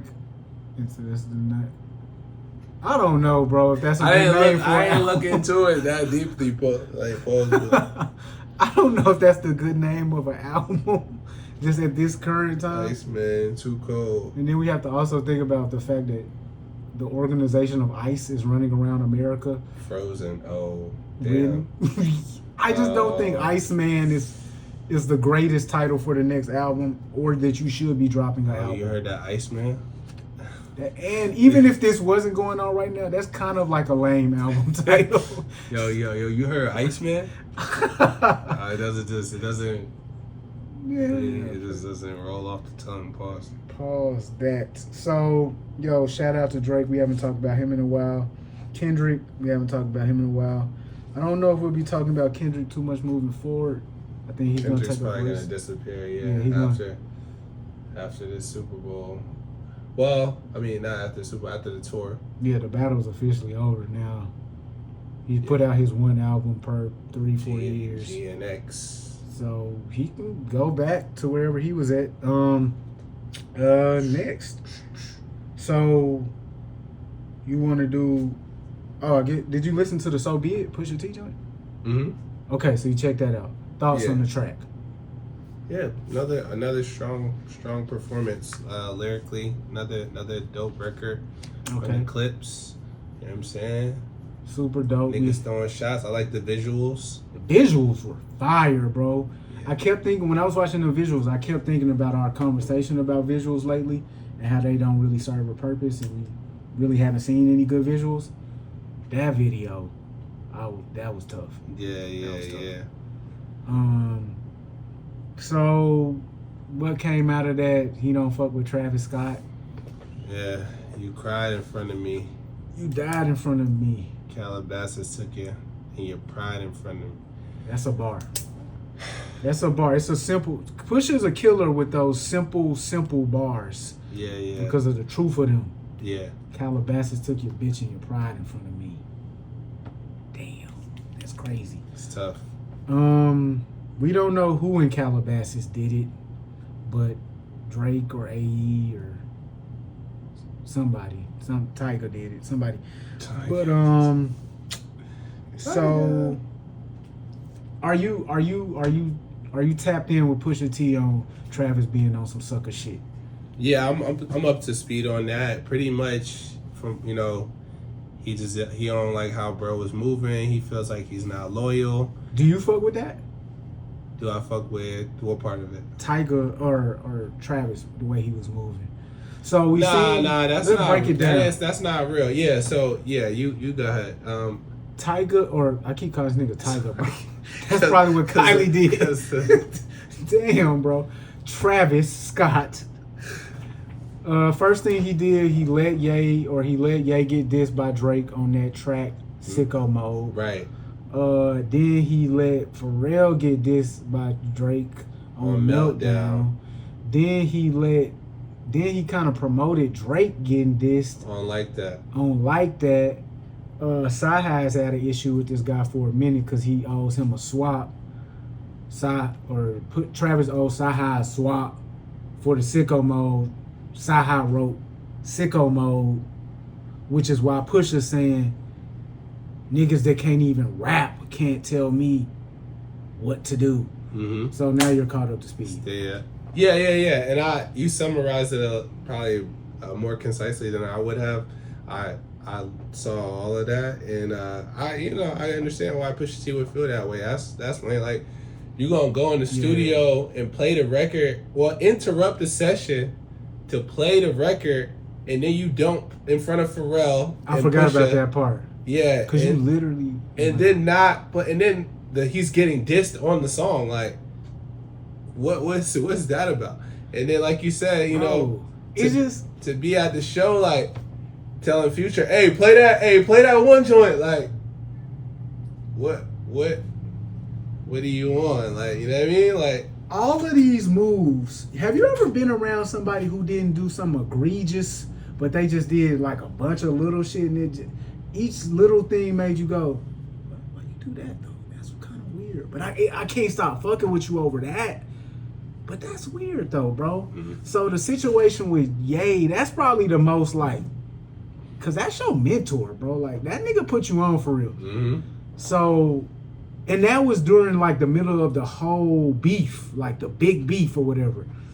So that was like, why you do that? Then the Meltdown verse, you and Pharrell don't have no real connection, but you and Pusha do. Mm-hmm. I can't hold this against you, Travis, but it's weird. And then now you say he came and played y'all the verse? Yeah. But left off the disses. Nigga, you gaslighting me. Yeah. You fucking with me. That's wild. I don't understand like why you're doing such conniving things. Those are things you don't call them evil. They're conniving. They're small cuts. Mm. And it's like, why though? So yeah, I totally tapped in with Pusha on that. Because I've been, every single time any one of those things happen, I said, what? Why? It is a banger though. Because you always got to finish with this shit hard though. So be it, so be it. So yeah, I'm glad that Pusha addressed that. Because that's been tickling my fancy pause for a few years now, trying to figure out why that happened. But again, so be it. Another fire record. Just waiting for the Clipse to drop some heat. Yeah. One conversation that came out of that. Pusha T always dissing a nigga during the rollout. Is that lame? Always is an exaggeration. That's just recency bias. I'm not even gonna lie. Mr. Me Too. You feel what I'm saying? They was going back and forth with Wayne, bro. Yes. Was it going back and forth though? It was at that point. It bro. Was one-sided. Nah, bro. It was in the XXL. Wayne was talking about them. They were talking about Wayne. Oh yeah. Bro, this because it's before the viral internet shit, so it's hard to put together. What did Wayne say? You remember? I don't even know if Wayne has said anything about them. They spoke on him. That's what I'm saying. So back and forth, you know what I mean? So Pusha the one who jumped out on the we the ones who wore the bait. Yeah. So it kind of has been a strategy. What about when he dropped that shit with Nostalgia on it? That album, King Push. Oh, on that one, the strategy at that point, we know what the strategy was. At that point, yay, you the big homie, yay, you my guy, my point is, he wasn't dissing nobody on that project. That's because he was riding another nigga coattails straight to the top. And then when that other nigga fell off, now you gotta diss niggas. And I'm not saying I have a problem with this. Wait, who fell off? Because by 2018, the Ye rollout wasn't really, because Ye was so unpopular by that point. It wasn't enough to just when Daytona came out. Oh yeah. Well, okay. So then he did that. So I wouldn't say always though, because like it's like that was one project where it was a battle going on, and now at this point he's answering questions and saying shit like. I mean, I wouldn't say he always dissing. Bro, we had 4 out of 6, bro. 4 out of 6. Whatever. Hell Has No Fury. That was the rollout for that. Daytona. King Push. I don't think he dissed nobody for King Right, Push. that's what I'm saying. That's the other one he didn't diss nobody for. This one, so this Clipse album here, and then there was still some light shit going back and forth on. Yeah, mixtapes in between that. No, well, I'm talking about the last album Pusha did though. Watch the Dry Later shit or whatever. I can't remember. Oh. Him and Drake was still kind of going back and forth a little bit. It wasn't no disses on that. Yeah. He wasn't dissing on that, but Yeah. the disses were taking place during that time. Drake was still dissing him. He was still responding in the media.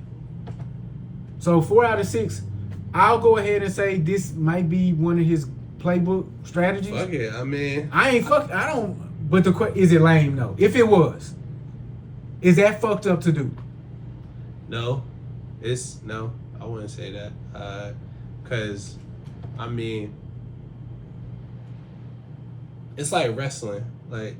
Exactly, bro. So you gotta have a story. This shit lucrative as fuck for Drake too. You gotta have a story behind shit. You know what I'm saying? To make Facts. people tune in to the interviews, to make people want to tune in for the album. You know, at this point in his career, it's not just you're a dope rapper. We gonna fuck with you. Like you got bars. Like nobody cares.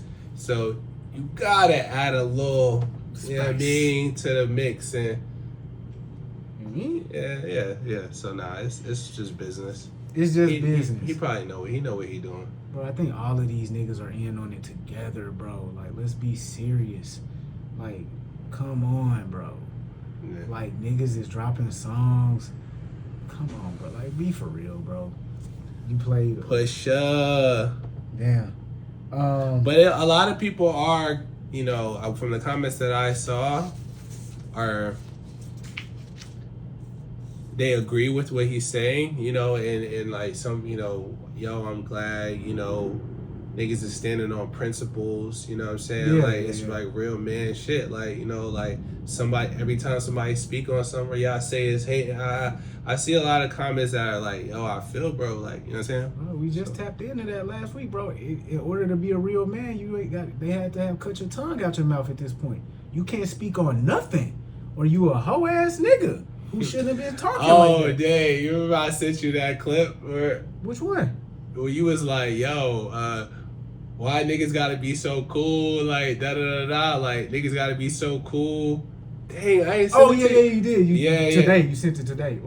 I just seen it yesterday. The DC, RDC. Yeah, and that's what I immediately thought. Our conversation from last week. Yeah. It's like you can't feel anything. You can't feel shit. So you know what I mean. Next, did you end up watching Straw?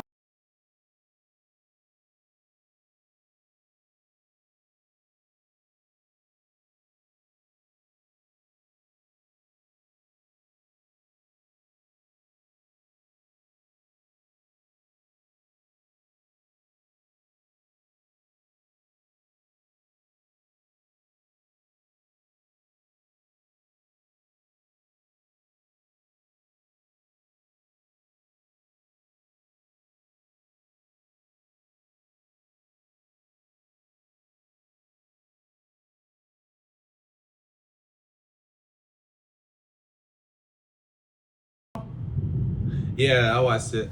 So you did watch it. I watched it before you sent it to me. You watched it before I sent it. You watched with your girl? Yeah.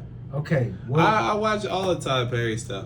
Bro, not all, but when the movies drop, if there's people talking about it on social media, I watch it because I want to be a part of the conversation and I want to see it for myself firsthand. What was the conversation? Because I didn't even see the social media conversation about this. Oh, you didn't see What was the convo?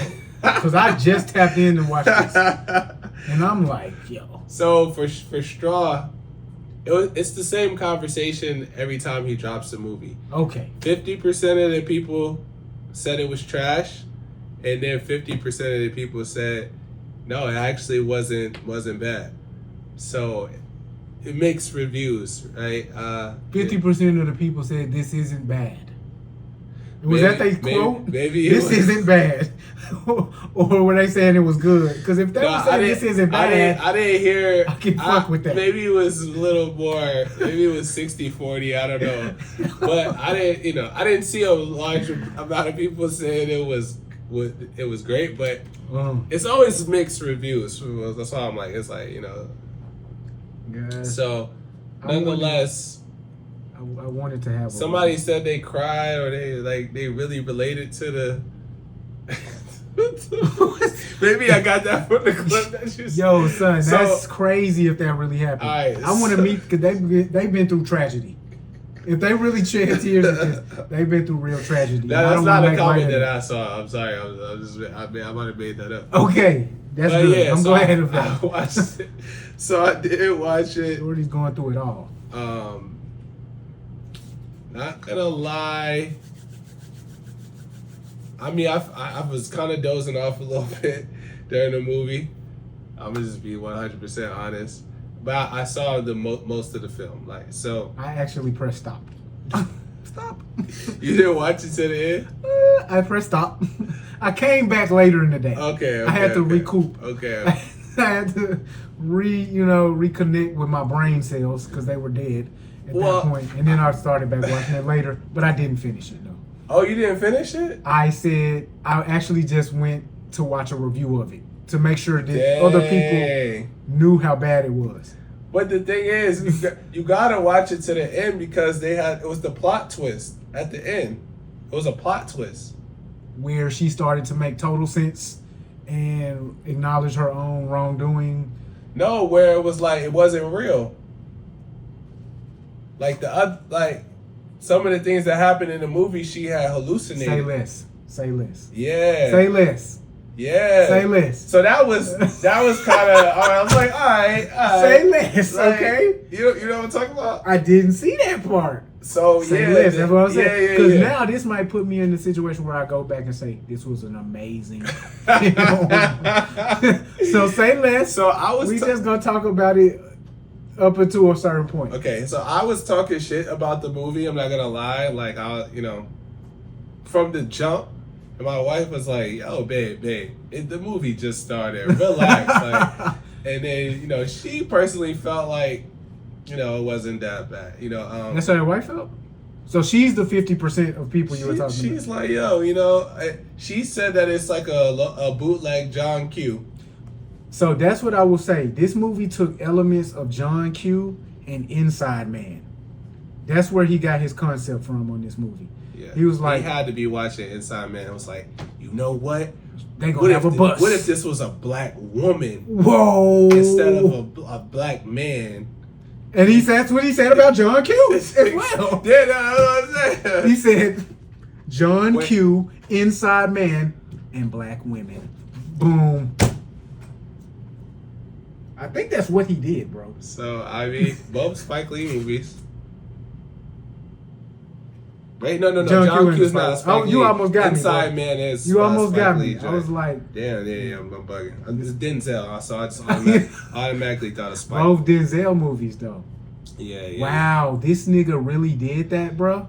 This nigga really went through Denzel's discography and said, replace Denzel with black women. Why you say it was like Inside Man? How is it like Inside Man? Because you don't remember it was the Negotiator. Oh, yeah. Think about that, bro. Oh, yeah. The whole Tiana Taylor shit was just Denzel and Inside Man. Yeah. Think about that shit, bro. I will say, yeah, you're right. Wow, bro, this nigga literally went through Denzel's discography. This nigga said, whoa. Okay. Sometimes you don't gotta reinvent the wheel. You just gotta spin it. That nigga did that. He spun the block on this one, guys. I will say this. Wow, bro, I think me and you just cracked the case, dog. I feel like Denzel from Inside Man. Cause for real, bro, this nigga literally did that. Yo. So Yo. I will say that. that. Yo. Fuck that, nigga. Fuck all that. This nigga literally just did that shit. Sometimes, bro, you get inspired by shit, bro. It's cool. Yeah, nigga. Another nigga's work. It's called plagiarism, bro. That nigga said ChatGPT, Inside Man, Denzel, and black chicks. Write it tonight. Yeah. So, okay. So, like all Tyler Perry movies, I realize what he's doing, right? And Okay. it's the same thing that people do in media. So Okay. it's a lesson for people. Okay. It's a lesson. Think about it. You know what I'm saying? So, yo, what Tyler Perry does is he goes to the most extreme emotions and you know what I'm saying? And triggers them. And so he's trying to trigger those from the emotions. jump, the movie starts off where her landlord is talking to her crazy. Bitch, you better have this rent.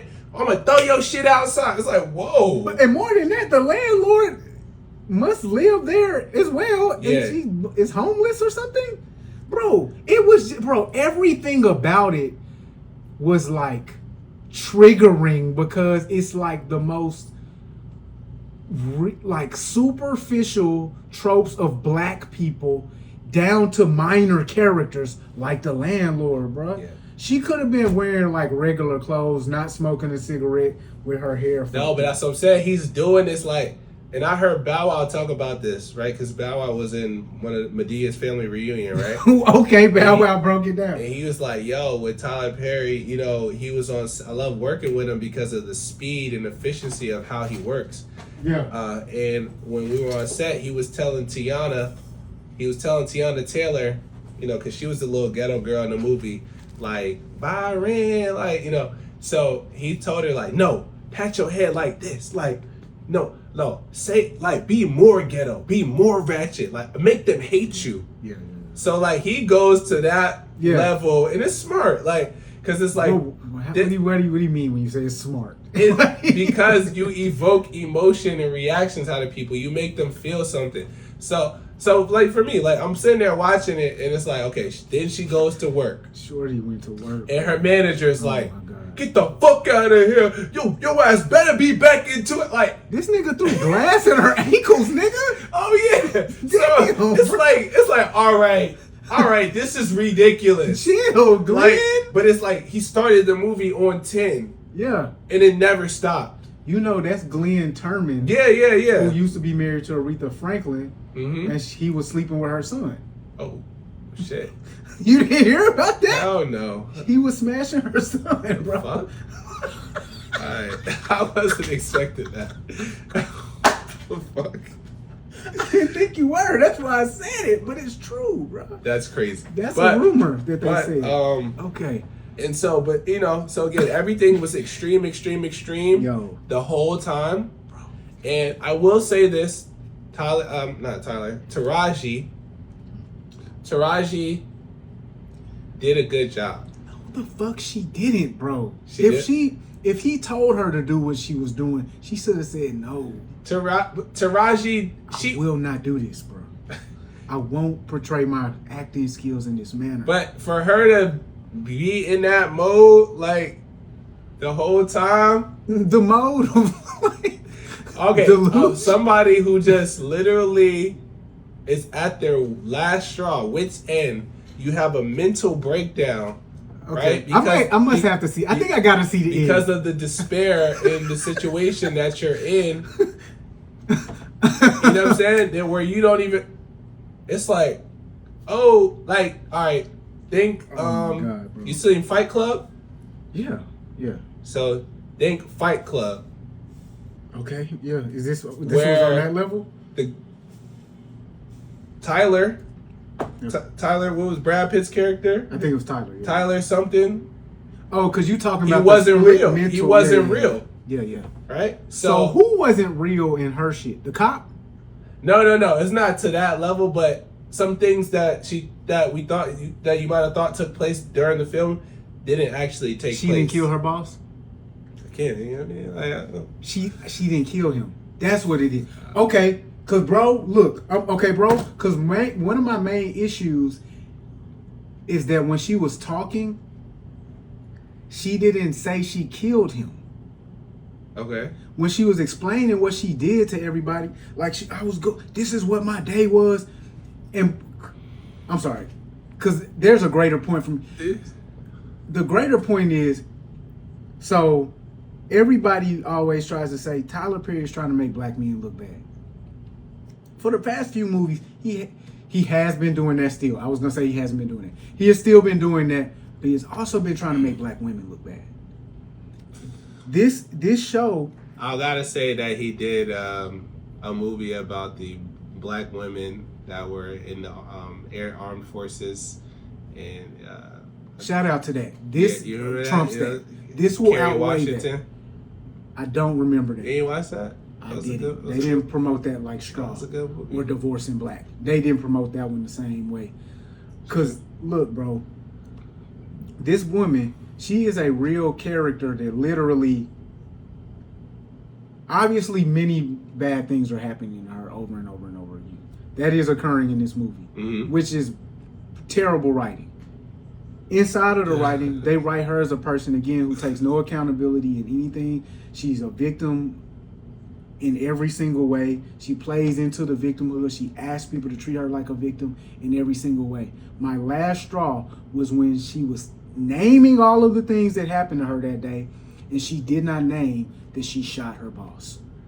Because again, you're willing to say everything that everybody else has done, but when it's like, even in a moment like where you can acknowledge, I did this out of frustration, I'm so mad, you leave that part out, which is where black women normally are.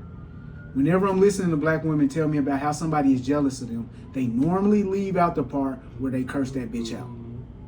They leave that part out. So that's my problem with this movie. It's the actual black woman character. Why did y'all write her like this? Why do y'all want every black woman to be like this? This is weird. Well, I think Tyler Perry had a response to that, and so you could.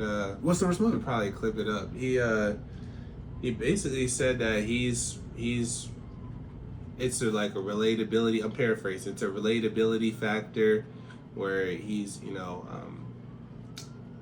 he's doing this for his aunts and his grandma and his mother and the women that he watched growing up that went through these situations. And ooh, where the fuck were you at, bro? Because I'm gonna be for real. I've seen black women go through a lot. I haven't seen this. Bro. And so like, and I couldn't, when I was watching the movie, bro, it was literal times where I had to actually stop watching the movie and start to talk to God, like on some, bro, I'm not even trying to be arrogant. Like, cause I was really watching this shit like, yo, bro, who the fuck is this ever? This would never happen to me. And I literally had to humble myself and say, actually, maybe this could happen to people. I just have never seen it. I'm saying this isn't fucking happening to people, bro. What are we fucking talking about, bro? This didn't happen to you. Have you ever watched the show Snapped? No, you bro. never watched that show? I've seen it before. Yeah. And I've realized after watching it 1 to 2 times, this does not happen to people for real. Snapped? The only people this happens to is people who watch Snapped over and over and over again. But no, those are real people. You know what I'm talking about? This I know what Snapped is, bro. What's Snapped? Snapped is a show that's a reality show apparently about how people snapped because they were in such trying situations that they actually committed crimes and they went to jail. Like, these is real like stories. Like, that's my problem with Casanet and reality TV. Y'all niggas think this shit is really for real. No, Snapped is real. It's not. Yes, it is. I need you to understand, bro. That's yes, it is. What are you? What I'm telling you is, I'm not telling you. I actually am telling you they're fabricating that shit for production credits, bro. This is something I was actually finna do. I was finna tell you, yo, we need to tell somebody to call us with a crazy story so we can have some content. If you think that niggas who are making millions of dollars off of producing content who come from scripted television are not doing that, you're crazy, bro. No, but that's like more like true crime, though. What true? Snapped. I know that shit is produced content, bro. Okay. You gotta understand. That's just like producing a story about the little white girl that got killed, or the Menendez brothers. Like da. These is like true crimes. It's like that's true. Here's what it is. Let me say I'm telling you a story about how a nigga crashed into a building, right? And killed his baby mama. Let's say I take out the part where he had just drank some Robitussin, and I include the day before where he went off on her. I'm still telling you a true story. I'm leaving out key parts so we have a victim and a perpetrator. That's what most of reality. They pretty TV much they document the whole shit. Like I don't know. What I'm telling you is, let me put it like this: could your girl tell me a story about some shit that happened with y'all, leave out important and pertinent details to make it more salacious, to make you look like a worse guy, and to make her look like more of a victim? Could that happen? Mm-hmm. It happens often for people who are making $0. What if you were a producer of content on television and a lot of your money, all of it as a matter of fact, rested upon people finding the stories you told them, being captivating and attention grabbing? Yeah, but then they also have like they have the detectives and the sheriffs and all these people come in and like do this. It's like a documentary style, like. And then you edit it. Sure, yeah. Take the part out with him saying that they investigated it and they didn't find anything. Take that part out. It's possible, but I mean, I don't. Guys, I need y'all to know what's truly possible right now based off of what you have in your pocket. You can tell anybody any story in the world and produce content that aligns with that story to make that person believe in that idea. Right. This is facts. This is 100% facts. You don't even need AI technology for this. Right. So, all I'm saying is, yeah, I do know niggas wild out and snap on their girl. I do know chicks wild out and snap on their dude. What I'm saying is this Tyler Perry shit, this didn't happen in real life. His auntie didn't go through this. CP. I mean, it's dramatization, bro. Maybe all the women he knew, he thought of one bad story that happened to each of them and put it into this one woman's one day. Yeah, but it's like, yo, what if? Like, yes, what if you were driving up the street? The extreme scenario. And it started raining harder than ever before. That's happened to somebody. Yeah, but. And then you were Jaws has never happened. And then you swerved a little bit, and then you got in somebody else's lane. That's happened before. And then the other driver was like, yo, fuck this bitch. I'm going to take her out. Swerve. That part doesn't happen often. And then a police officer pulls you over and you don't have your license. That's happened before. Jurassic Park, what has never happened before is that person turns out to be the lead investigator who will now shoot you in your head. That's never happened before, bro. Hey, listen. On the same day that you got evicted, while your daughter's been taken from you because you don't bathe her at the tub, bro. Come on. Hey man, shout out to Tyler Perry, man. You know what I'm saying? Either way, he said, yo, y'all gonna keep supporting. It's gonna go number one every time, good or bad. That's right. It's the same rinse and repeat. This is a whole, you know what I'm saying? If people that's making this user generated content, people talking about it, it's only gonna make it people tap in even more. And that's gotta be the new conversation we have every week. They are making this shit bad on purpose, bro.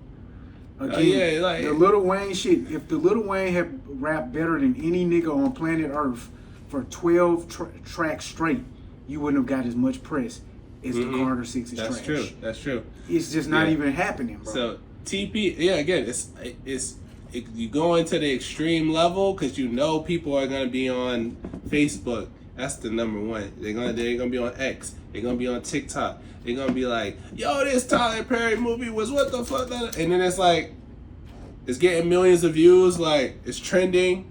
It's like, oh damn, let me watch this, man. And then it's number one. So, do you think that he is getting sued by a former employee for promotions as well for $260 million. For promotion? Yeah, maybe it's not bad news. Maybe it's actually just a ruse to promote his name, or maybe he really actually. Nobody wants to get sued. I mean, well, then maybe it's true what the boy is saying. So Tyler Perry just got sued for $260 million, which seems improbable that he's done anything that could to harass a person that much. yeah. But the white man who is suing him says, just like Harvey Weinstein, Bill Cosby, R. Kelly, Sean P. Diddy Combs, Kevin Spacey, and many others, Mr. Perry's success has led to him to believe that money and influence can get him whatever he wants. Boom. He propositioned this young man, bruh. Sure. I mean, allegedly. Allegedly, in fact, Perry had made it clear to Dixon he would often kill characters in order to get an actor to be loyal or obedient. So Mr. Dixon, pause, is saying that, I was going to call him Roger Perry, Tyler Perry told him, look, bro, you don't fuck with me, I'm going to get your character killed on the show. You don't fuck with me, I'm going to kill your character. So he made it clear he's done that before. And then in the last episode of the season, on the show he was on, his character got shot in the chest. Okay. And it was a cliffhanger as to whether or not he would be coming back the next season. So the implication is, look, bro, you got to perform sexual favors for me. I'll let your character come back on the show. Boom. All right. Then in or around April 2020, Dixon was living in the studio homes on the set. So Tyler Perry said, look, live in these studio homes. Free, rent, whatever. I'm going to do you a solid. While he was living there, Perry often coerced Dixon to drink alcohol and then get on the phone with Perry. Perry would frequently have someone drop off alcohol at Dixon's door. Perry would eventually turn these phone calls into sexually explicit rants. Perry, we're not talking about Ty. They don't need to know my name.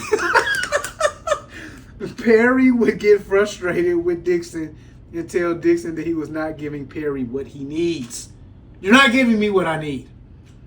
Dixon's refusal to succumb to Perry's sexual advances caused Perry to be even more frustrated. So at this point, Tyler Perry has met Mr. Dixon at a party, said, hey, do you act? Here, take my number. Now he's got a job on a show on the network. What's it called? The Hill or Vice? Whatever the show about the president is called. Oh, The Oval. The Oval, yes. Oval. He has given Dixon a job on the Oval. He's now giving Dixon a home on the studio set. He lives in one of the houses that they use as a set. He drops off alcohol at his door. And this is what the plaintiff is that's what his team is stating. Yeah, I'm sure that this allegation can be proven. The part about him dropping off alcohol at his door, because somebody else would have to do that, which would be somebody who, a witness, to confirm this. So I'm sure that's probably true. So because somebody would have to confirm it. And I do know that studio executives have been known to do that, like let people stay on sets and have their assistants drop things off for this, actor star. So I don't find that to be weird. I think the sexually explicit rants part is probably the weirdest part of that. Well, I mean, yeah, it's weird. Did you see the text messages? I did see the text messages. I don't recall any of them being super salacious. Right. At this point, right. The most salacious thing is that Dixon said that while he was staying in one of these studio homes, Perry climbed into bed with him and touched his buttocks and his thighs and everything like that. Look, bro, this is what I'm going to say to the bros. Man up. That's what I'm going to really be for real. I'm going to be dead ass serious. I don't give a fuck about no sexual harassment from men or women or none of that shit. I'm going to be dead ass serious. If you're a grown ass man or a grown ass woman, man the fuck up. Because we equal now, right? So, look, this motherfucker, look, Tyler Perry. Let's address. I'm gonna be responsible. Tyler Perry, stop it. Knock it off, bro. Knock it off, brother. Well, you gotta just. I'll say this, because we don't know what really happened, right? I don't care what happened. But the thing is, this nigga's your father. you gotta gave you a job in a home. You can't as an employer of people, right? It's not okay to send them sexually suggestive rants, especially if you're their superior, right? Like, because no matter what, it can be taken as a form of coercion, right? Or But what's really wrong with that? Somebody can feel what's wrong with coercing someone or using your power. Or I don't want to say what's wrong with coercing somebody. What's wrong with wanting to fuck your employee if you the boss? For real, because niggas be getting hired because the boss wants to fuck them. So what's wrong with that? Ethically, like morally, is ethically something wrong with me employing somebody because I want to fuck them, or is ethically wrong to coerce them? Which one is ethically wrong, or are both ethically wrong? So both, like you shouldn't give somebody a position because you want to sleep with them. But if that's what I want to do and they need that money, yeah, nah. But what if I'm the type of nigga no means no? After I give you the job, I tried you up, you ain't with it. Yeah, I'm gonna let it rock. Most of you're a noble guy. But is that morally wrong? I wouldn't say I'm noble in that situation. What happens is though, like that you're fired if you don't do it, or just the situation in itself creates a climate where the person feels that they have to do it, even if you know what I'm saying, you're not giving that vibe. Like, but what if you can go though? You can leave then, bitch. What if that's my vibe?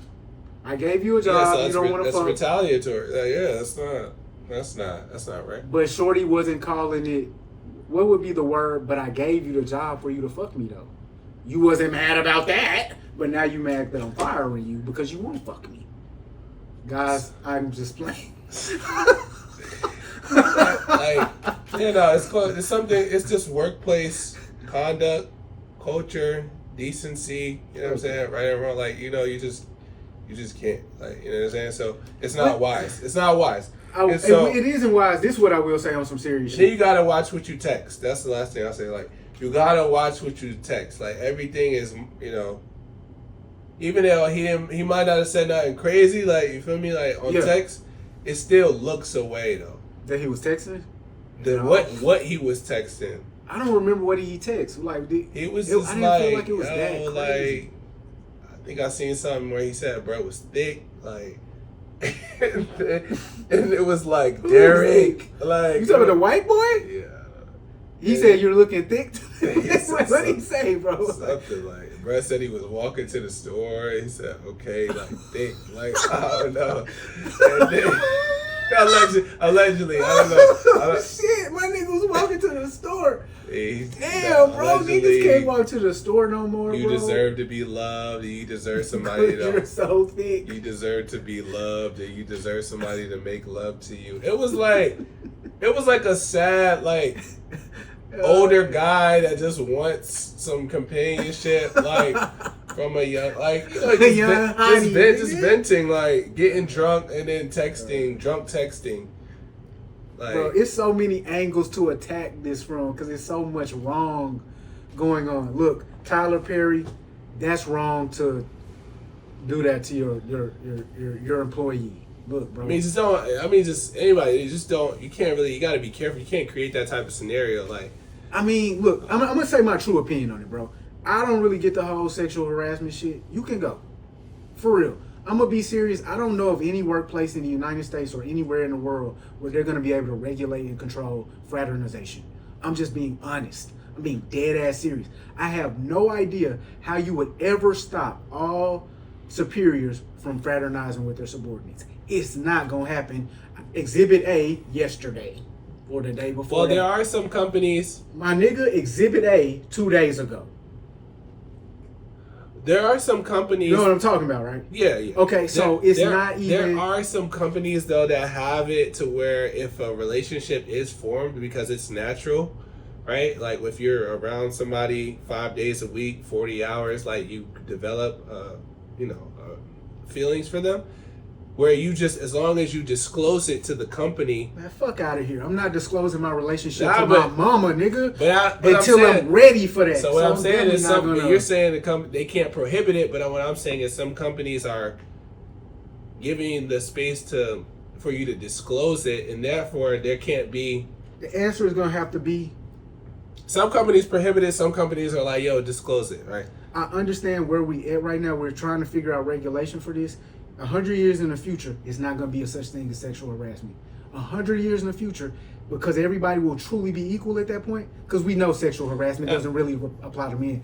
100 years in the future, it's going to be, baby, you got to pick up and leave. If you don't want to be around that environment, you got to go. Because the truth of the matter is, bro, men are attracted to women. Women appreciate that on a high level. Whether they're a subordinate, employee, employer, that's going to happen. And that dynamic is very natural for a subordinate to be attracted to their superior. It's extremely natural. Right. So 100 years in the future, it's professionalism, bro. right? I feel you on that. You don't slap hoes if they slap you. I slap hoes back. You gotta be professional. It is what it is. Like. So on that front, Mr. White Man, Mr. Dixon, you gotta lock in, bruh. He gave you a job. He put you on game. He put you in position. And probably you're doing better financially than 80% of Americans. Now it does seem it does seem like a setup. I will say that, it's not a setup because the nigga actually did it. No. It's not a setup. Tyler Perry actually got at the nigga. He want to fuck this nigga. Well, we know that. Did he? No, I don't know that. I know that, bro. Tyler Perry's a clear cause of the game. But I don't know that he tried. Like, you know what I'm saying. So I don't know that. The other nigga already came out talking about. What I'm saying is he didn't say who it was though. But so this is all assumptions. We don't know any. So what I'm saying is they did put that in this lawsuit. No, so I'm saying Tyler Perry's team said, hey, this was somebody that got close to Mr. Perry. Right, developed a friendship with him, all just to then try to expose him and it's a shakedown. Okay, then TP, why is you getting so close to white boys? What's going on with you? Why are you getting close to young white men, bro? I mean, hey, as friends, hey, do you have any young white men that you're like mentoring right now out of the blue for no fucking reason? I don't. He told bro he was a star. No, the reason why that's what they tell a young kid. Is like. Bruh said type shit. So they were having a conversation about winning an Oscar, and like something that it was said about like you'd have to sleep with somebody for the Oscar, and Mr. Dixon allegedly said he said I'll do it if it wins me an Oscar, bro. And then Tyler Perry said, well, the only person that can help you do that is in jail right now. Weinstein or did he? Yeah. How did he not have to win an Oscar? I don't fucking know. This is the same thing. Emergency alert. Go ahead, stop that. Yeah.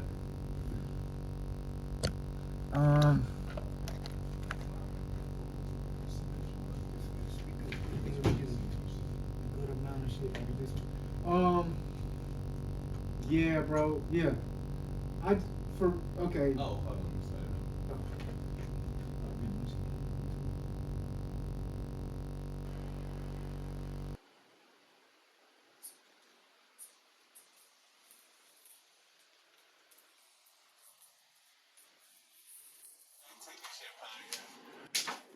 I just wanted to talk about. We've never talked about one here before. I don't know what to say about bro. I looked up his label and shit just to figure out why is his career so much different than everybody else. Cause there's certain niggas like he's like a flow ride ass nigga. You never hear nothing about him, but he always has a hit in that demographic. And it's like why? But okay, so hold on.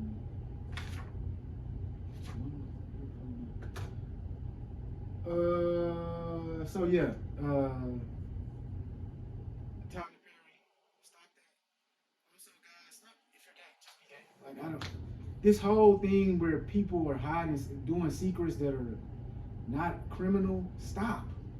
Because that puts you under a situation where you really have to move a special way and you're exposed to way more. Because let's be for real, if he was doing this on the up and up, if he was sleeping with men just as his, public choice, they wouldn't be able to get at him like this. Yeah. And who can? Everybody believes you to be a gay man. So I don't truly understand what's the point of hiding it at this point. You've worn a dress for 20 years. You're divorced from your wife, and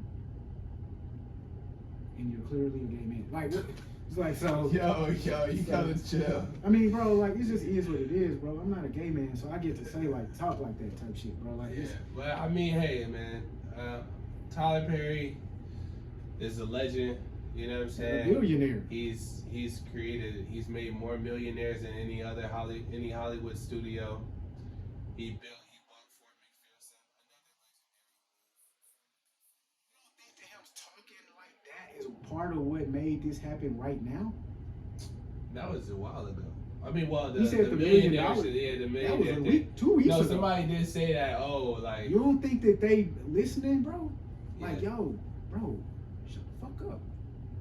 Hey, Listen, every black star coming on the Breakfast Club saying, this nigga has paid me more than I've ever been paid. right? You don't think that's a problem?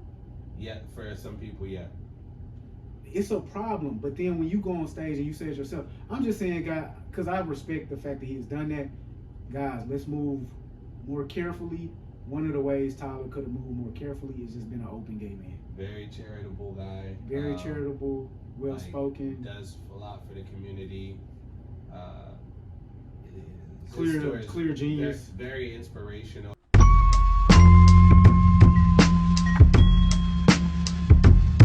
I know that I be on some other shit. I know that I'm different. I be on some y'all don't understand it. I don't mention it. Made it to the top of Hollywood without a membership. Killed them in July, then I switched to my December shit. I be overcoming shit that y'all be having trouble with. Let them run their mouths. I mean, really, that's what come with this. They built a wall, but I'm jumping it and loving it. They want me to be done with it, but I'm still having fun with it. Writing songs, writing checks, writing history, writing wrongs, but I'm still right mentally. I go to sleep and my ancestors visit me. They surrounded me, gave me the vision vividly, gave me a lion to protect me in this industry. Now I just walk and he chew through my enemies. Feel like I'm just getting started, they tried to finish me. I'm like the universe, infinite, there's no end in me. This is the bounce back. Watch Will, y'all, this is the bounce back. Here come the bounce back. Keep your eyes on him, this is the bounce back. With these mics, I feel like I'm Customato. 100 rounds of life, but still boxing my shadow. Yeah, I took a knee, never threw in the towel though. Hip-hop's Messi, Neymar, and Ronaldo. Goal scored on these boys. I done won damn near every single award on these boys. Sold out movie theaters and even tours on these boys. Feeling like a mop, wipe the floor with these boys. People ask me how I do it. I just bite off more than I can chew. Then I chew it. Yeah, y'all jokers thought I blew it. I pulled the pin out the grenade on purpose when I threw it. And even though I'm an action star, sometimes I'm an actor star. Cause I'm an artist at heart. I'm not just an actor, y'all. I guarantee you, if Jay-Z spit that exact same verse, you would be like, wow, that's fucking fire, nigga, Jay, bro, Jay, he been that one since 95, bro, Jay-Z, bro, Hov, nigga. Well, first of That's all, exactly what you would have said, nigga, if all- Hov spit that exact verse. First of all, The way you even looked when you see it. first of all, it was good. Why he was looking like that? Like bro? what? Why he was looking like this nigga, bro? This nigga trying to spit. That's why you look like this nigga trying to spit. Nah, I heard it before. It wasn't bad. Like people was like clowning him and shit, but I didn't think it was bad. Like I like some of the bars. Like I'm like the universe, infinite, you know.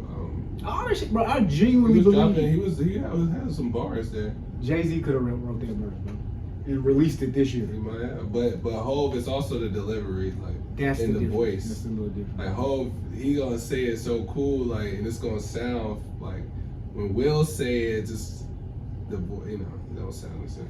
Bro, I can't take it no more, bro. Cause this nigga Will Smith, bro. Will Smith is excellent, bro. Will Smith is true excellence. And I can't even do this no more because he dropped the girl song, so now people like it's not a great song. I'll admit that. Can you make me understand? I like pretty girls. This nigga has done everything at the highest level. Everything I've ever seen Will Smith do is at the highest level. Mm-hmm. When I was a kid, he was on TV, Mm-hmm. he was on the radio, he was at the movie theater, bro. Mm-hmm. This is all facts. When I became an adult, he took over social media. Right. As he's still doing movies. Bro, this nigga is true excellence embodied. That's a fact. And we, Will Smith's one of my favorite people in the world. bro, who literally cannot say that? Yeah. Name the person, that's a hater. Well, you know, a few people said that they were disgusted and, you know, they were traumatized by, you know, his actions at the What'd he do? At the Oscars. Oh, yeah. Yeah.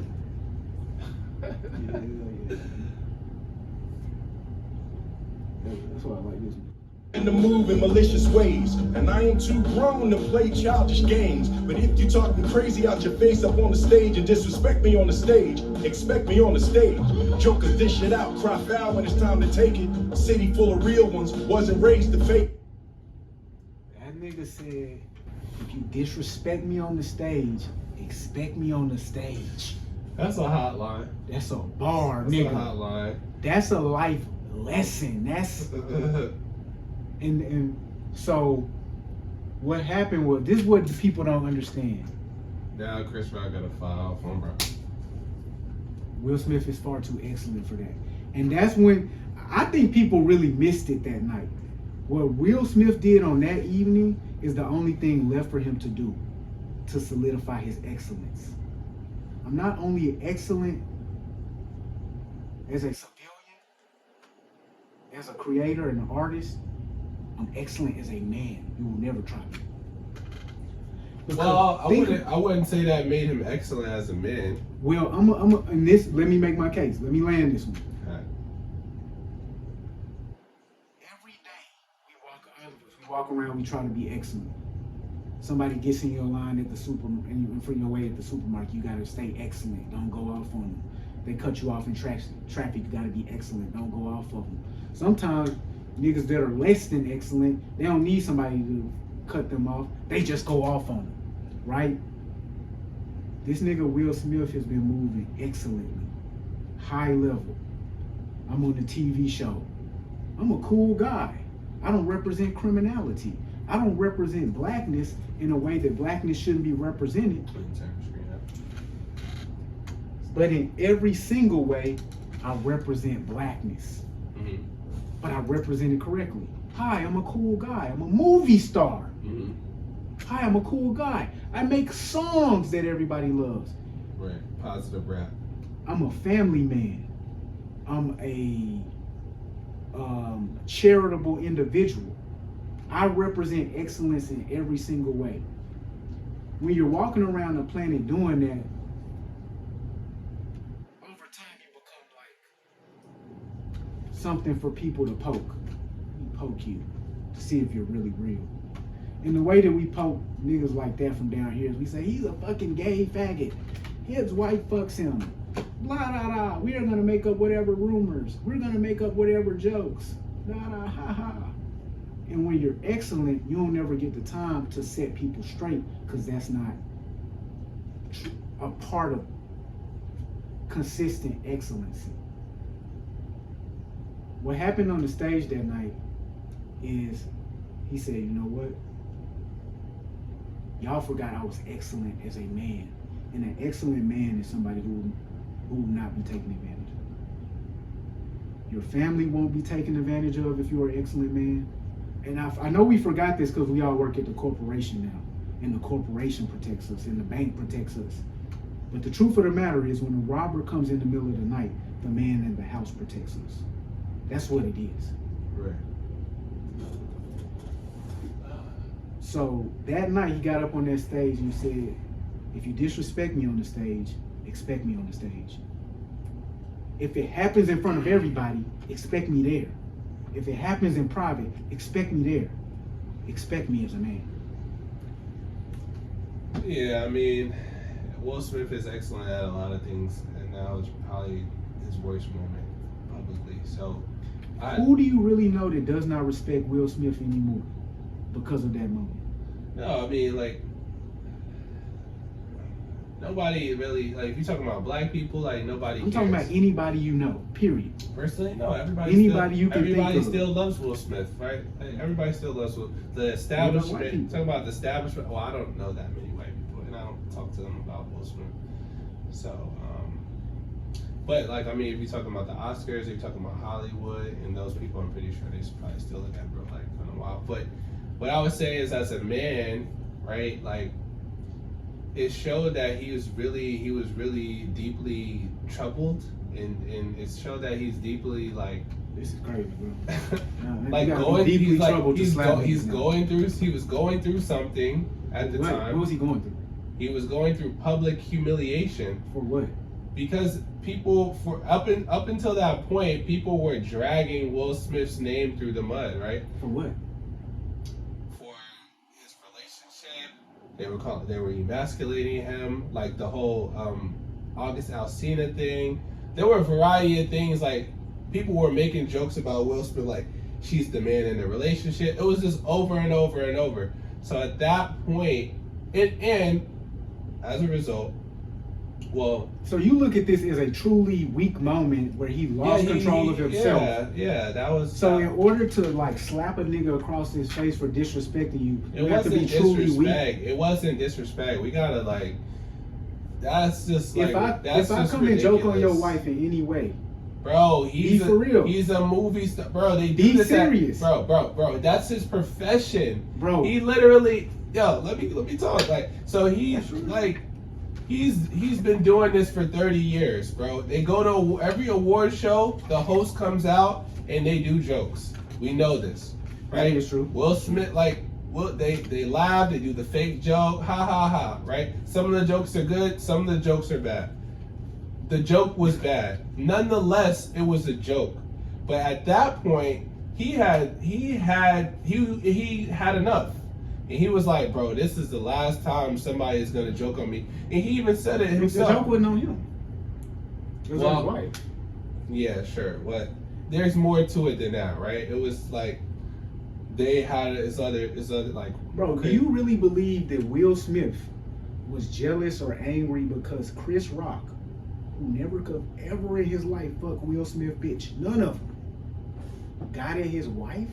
No, I think again it was a culmination of all of the attacks that he faced. Like, he wasn't slapping Chris Rock, he was slapping everybody that had made a joke about, everybody that called him corny, everybody that said he was soft, everybody that said, you know what I'm saying? Like, I understand what you're saying, and that's what I'm saying too. It was more of that, like it was, and so, but I'm saying as a professional, on one of the what could have been the biggest night of your career, night of my career, nigga. I'm doing this for 30 years. He never won an Oscar. He never won an Oscar until that night. But if you type in Oscars 20 whatever year that was, it wasn't Will Smith wins for Best Picture. It was for lead actor. It was The Slap. Okay, and so it's like you kind of overshadowed your largest moment by not control. A part of being a man is controlling your emotions. I think that is true. So and I'm gonna be very honest with you. I don't think you have to be emotional to slap somebody. I really don't. I'm gonna be for real with you. The way that he walked up to slap him didn't look emotional.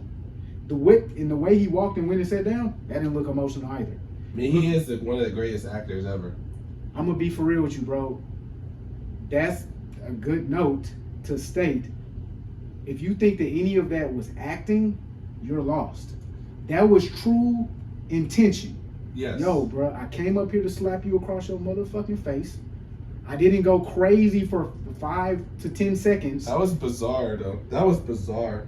It was, keep my wife's name out of your mouth. That was insane. Because, okay, bro. I mean, so look, here's my thing. As a man, I personally, I would never. If that was Jim Carrey, I'm sorry, it's for cutting you off. You good, bro? If that was Jim Carrey or Adam Sandler or Jimmy Fallon, okay, he bro. wouldn't have slapped him. I can't get into the white thing. I'm just saying. I don't know if he would have slapped I him. know he wouldn't. I know he wouldn't. But here's the thing. I'm gonna be for real with you. I don't know if the white people would have been comfortable to make a joke about black women's hair. That's another part of it. Yeah. I just seen some black women go off on Pop the Balloon about their hair. I don't agree with them. Your name and age. Hi, I'm Sandy. I'm 33.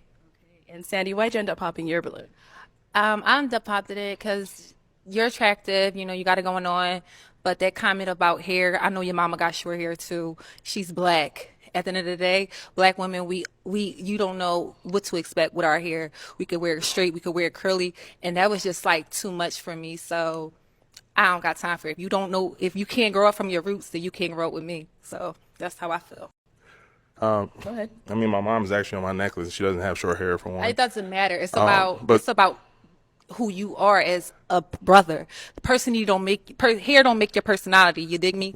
It's about who you are. If you confident with short hair, long hair, it doesn't matter. Because a lot of girls that do have long hair, the hairs be thin. I have a salon. When I was 16, I brought my mother a salon with my business that I do. Yeah. So yeah, I have dealt with so many different type of hairs. Shout out to my mom. Captivated Styles in the building. Philly, we here. But what you said, it's just not for me. You need to really check on your ends before you talk about long or short hair, because a lot of girls with long hair be having no hair just because it's long is thin. So yeah, I'm sorry, I can't. Okay. Sounds triggered. But they don't fuck with it. Here, so I don't get this part. I don't know what would be happening today if Will Smith didn't slap Chris Rock that would elevate Will Smith to a new level. Nothing would, bro. That's true. There's zero new level for Will Smith to reach unless we're talking about the Illuminati overlord level that I don't personally give a fuck if the nigga gets to. On the personal human achievement level, there is not any gold-plated trinket you can hand my boy to make it more worthwhile. Yeah, sure. That's true. Maybe perhaps there's a bit of self-respect that he can reclaim that makes it more worthwhile. He also said that he struggled his whole life with being a people pleaser. So again, that was a really dark period in his life. He's actually said this, right, himself. Big time. I know what my boy Will Smith had to say because there's people out there who aren't gonna. But did you hear him? What he said right here? That's if very you disrespect me on the stage, bro, that's rap though. No, but he really slapped the nigga before he ever wrote the rap.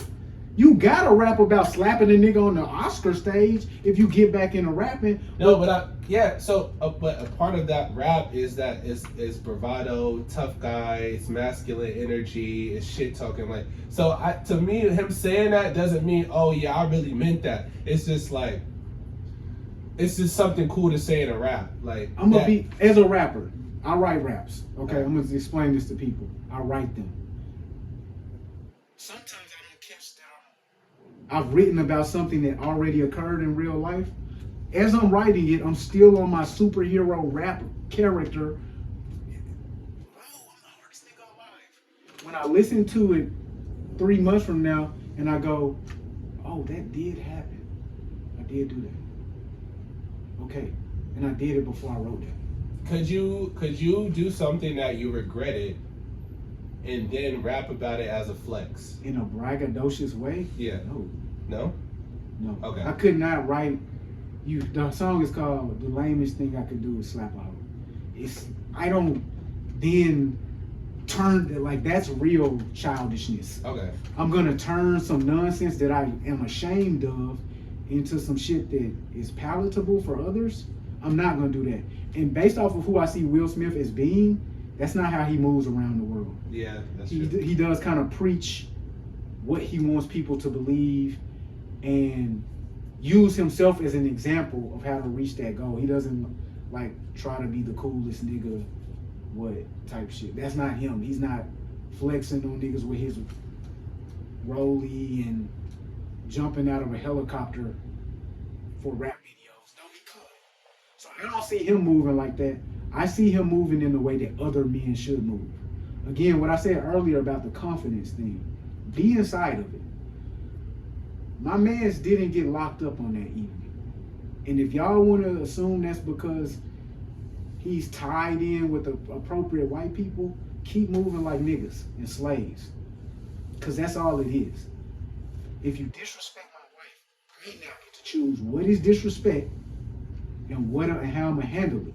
Because this is what I've chosen for myself. Bro, there's not a circumstance where I would ever even almost understand that I'm disrespecting your wife. There's no joke. Have you heard me make a joke about this woman? Like, I don't understand when comedy became disrespect. Like, I don't understand that. Like, bald-headed bitch. A lot of people that's laugh not at that shit. bald-headed bitch. That's not what he said though. If I go to a young black woman and say, "Damn, you looking like G.I. Jane out here, huh?" She's gonna feel crazy, bro. Like, if I say it in front of a crowd of people, she's gonna feel crazy, bro. Do you think Michael Jackson felt disrespected when people like made fun of his voice? Yes. Like, Do I think Michael Jackson felt disrespected? Do you think he laughed at any of those jokes? Did you think that any of those jokes were funny? Yo, when my Do you bitch think making jokes that I Yes. find funny Yes or no? and I don't find disrespected, she can keep joking when I say, "Hey, baby, you're starting to. I'm feeling That's a little different. That's disrespected. Cut it off." conversational. I'm talking about stand-up comedy. If at the point where I'm at the comedy show and I say, "Hey, brother, knock it the fuck off," But he never did that though. He didn't. Apparently, he had already did that. Apparently, he had already had that convo. And bro, it's certain moments. I'm not gonna convince you that he should have done this. I'm not even gonna say he should have done this. What I am saying is he should face no backlash and have no shame in his game, which he just showed us he doesn't. And I think that more men should adopt that characteristic. Truly standing behind the things that they choose to do. But before they do that, choosing to be the first person that makes the appropriate decisions at the appropriate time. But then don't go out and say like, "Oh, I shouldn't have did it. It was wrong." Da, da, da, da. I agree with Like, that say part. that, so. I agree with that part. You know I agree with that. Yes, now. but it's got to be politically correct. You do got to be politically correct. Especially in Hollywood. So I was going to transition that into the... Everybody thinks that, oh, because you're connected to this person, then your life is just as grand as theirs, or you got it, or they helping you. Baby, didn't have a job, living with my parents, a single mom. Hold on 1 second, bro. Black women, some of y'all aren't friends for real. Say that. Say that. I'ma just- Say that, twin. Bro, I'm going to be the one. He never got to crash out because I'm going to be the one, bro. Charlamagne, are we live? Are we live? Are we live? DJ Envy, are we live? Are we live? Can the people hear my voice? Cause I'm at the Breakfast Club and I'm addressing all the lies. Shout out to you, bro. I know you got the promotion, but I've seen you were wearing H&M, bro. What's up? So what's going on with your finances? Are you broke now that you've been spotted wearing H&M, bro? Or what is going on? Word on the street, man. You have to be the brokest person ever to live to shop at H&M? Can't get Bloomingdale's. Why? Tell me this, bro. Why would a grown-up start to cry because they... Sorry. because they shop at H&M again. I don't it's think not like they never shop. I don't think it was. And again, I probably saw. You're talking about the B Simone clip. I saw it short. I don't think I saw the whole. You know what I mean, thing. I think it was more so about just her situation in general, not the H&M part. Yeah, that just sounded. That was a bad choice of words. But just what's overall, her situation? Well, according to the clip, it was, she just don't have money like she used to. Like, she doesn't have the money that she's used to having, liquid money like cash. in her account, and so her spending, she can't make the same plan. She's being very conscious of each financial decision that she's making, including shopping. I'm gonna have to Google this because maybe she comes from extreme wealth as a child and has never went to Sears. Or just maybe at one point in her career, she was probably making more money at some point than she is now as a media personality. Well, I think what she was saying is, I think the actual point of the clip that a lot of people missed is that she is investing right now. She's not, her money is not liquid. Right. I think she's invested in some sort of app at this point. And I'm not really sure of the truth of any of her finances. My thing is, why would that bring you to tears? Like what situation? She looked like the girl from the movie Straw. She looked like she was having one of those days. But the only problem is she couldn't shop at Bloomingdale's instead of H&M. I didn't even know, is Bloomingdale's that much more high quality than H&M? Yeah. It is? Okay. I mean, Bloomingdale's is probably like right below, like, or maybe Bloomingdale's, it's like Bloomingdale's and Nordstrom is like right there, and then you got Neiman, Saks. Bloomingdale's is right below Neiman's. Yeah. Okay, so what brands do they sell? Because I don't know, bro. I ain't gonna cap. I don't know. I don't go in there, but it's fabrics do they use? Because they must be exquisite. I mean, so some people said it was a performance.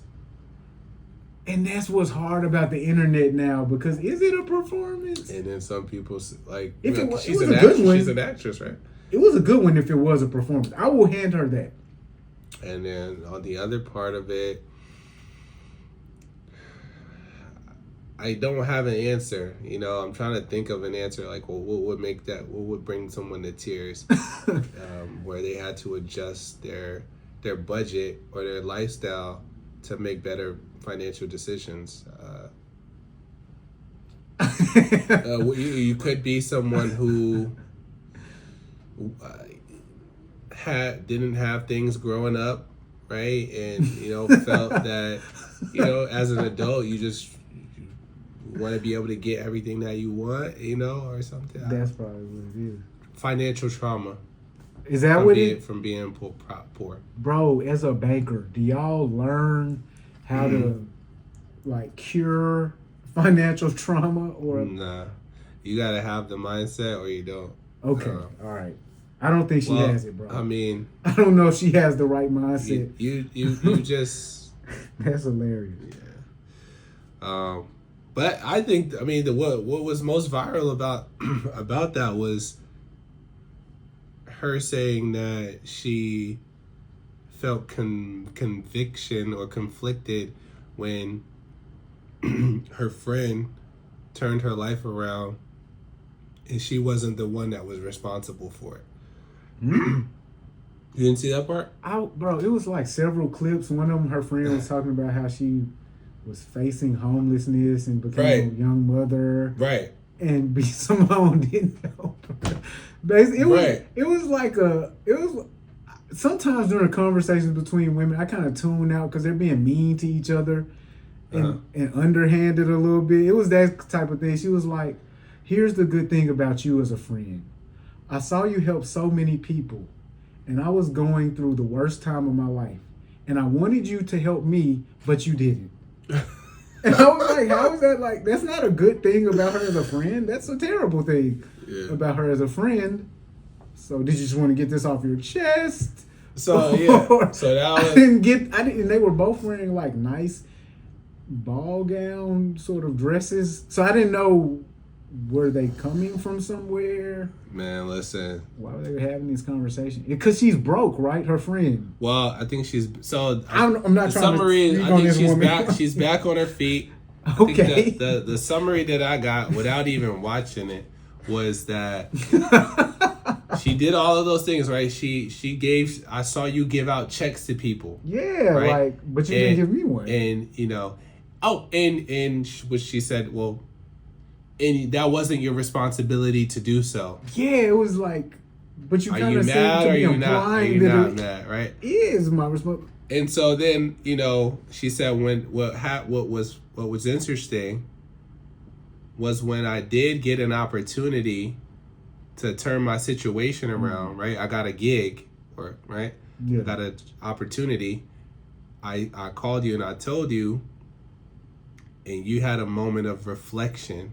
What is that? So the moment was where I think she said she like hung up the phone, and then she called her back and started talking, processing her feelings to her friend in that very moment, which was, I don't know how to feel about this because I wasn't the one that helped you get that opportunity. Hold on 1 second, bro. Black women, some of y'all aren't friends for real. Say that. Say that. I'ma just- Say that, twin. Bro, I'm going to be the one. He never got to crash out because I'm going to be the one, bro. Black women, this is specific to you. Some of you all, I've seen the relationships occur. Y'all not real friends. Sis is waiting on your downfall. Sometimes she's plotting it. That was kind of crazy. Bro, to say to your friend, like, dang, it was hard for me to be happy for you in that moment because I wasn't responsible for your success. That's crazy. And you didn't give me checks when you gave all them other people checks. And my life is just like Janiyah life. That's the past year of my life is like that. And you was cutting other checks. And now you're reflective because you didn't give me an opportunity. Crazy. Unless you're reflecting about how you should have given me the opportunity and about to present me with a new one, bitch, don't call me back. Crazy. Now we sound like the ladies. But look, So yeah, they dragging Shorty. That's crazy. For that. Yo, she's FaceTiming. Ashley's FaceTiming. Oh. She was like, damn. Yeah. Exactly. What were we just talking about? B Simone. Yeah, just Oh. to wrap that up, bro. That's, you know, I think a lot, again, man, back to perception. B Simone, y'all going through it as sisters and figuring it out, I guess. I don't know. But look, it's not shameful to have to shop at H&M or not be able to shop at Bloomingdale's. That was very tone deaf. Yeah. Very much so, like, you know, a lot of the commentary, you know, where it's people that can't pay their rent, right? They don't have money to buy groceries, right? Or put gas in their car. At all. So seeing someone cry about having to shop at H&M, which is a luxury, it's You know what I mean? yeah, it's Especially 'cause it's- unsettling. I could see how that'd be unsettling. Most people haven't invested their money in an app. So they're not like, oh, I get it. Like, it is hard. Because it doesn't seem hard. But it is. I get it. Pause. But You know what I mean? Yeah. But also you bring up a good point, because once you become successful, or people think that you're successful, you don't get sympathy.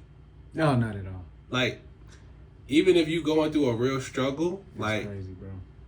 even if you going through a real struggle, like, damn, like, I invested all my money in my business, like, I don't have cash right now, like, yo, I'm watching my money, it's tight, like, Yeah. you don't get sympathy. Niggas don't know. Like when Ye was in all that debt, Bro. he was in like millions of dollars of debt. Niggas didn't even understand. I didn't understand. Let me be clear. I didn't understand that my mans was having to stay with other people. Yes, at their very nice villa. Yes. It was at a nice villa in Italy or Japan or somewhere like that. But they froze $250 million, bro. Yeah. He didn't have no money. You talking about after the comments, or? I forget when it was that his bank like kicked him out. Oh yeah, they froze $250 million, bro. They froze $250 million. Yes, but he said his card. He tried to swipe his card. He couldn't use his card. Yeah, and buy nothing. That's so right. Even if you don't have access to the money, like I'm not gonna act like this is a problem. No sympathy, man. I actually don't have any sympathy for that nigga or any rich niggas. Period, because they seem to be able to make it work. You know, you sound like who? J. Cole. You know what I'm saying? Because he has a song called Rich Niggas on Born Sinner. But look, J. Cole is a rich nigga though. He's cap as fuck. He said, I hate rich niggas. God damn it. No, that song came out he probably was rich at that time. I hate J. Cole. Anyway, right. J. Cole gotta drop the fall off, bro. You shouldn't even have brought that up. J. Cole. We could do a whole other 2 hours about the fall off. Where is it? Nobody knows. J. Cole. But instead of talking about Cole, let's talk about a real rapper. Lil Tecca. Charlamagne, are we live? Are we live? Are we live? DJ Envy, are we live? Are we live? Can the people hear my voice? Cause I'm at the Breakfast Club and I'm addressing all the lies. Cole, let's talk about a real rapper. Lil Tecca. A real rap. Rap guy. Lil Tecca. So, we never talked about Tecca on here at all. Ever. Actually, Ashley brought him up one time. Oh, yeah? She brought him up one time. You was here. She mentioned Lil Tecca.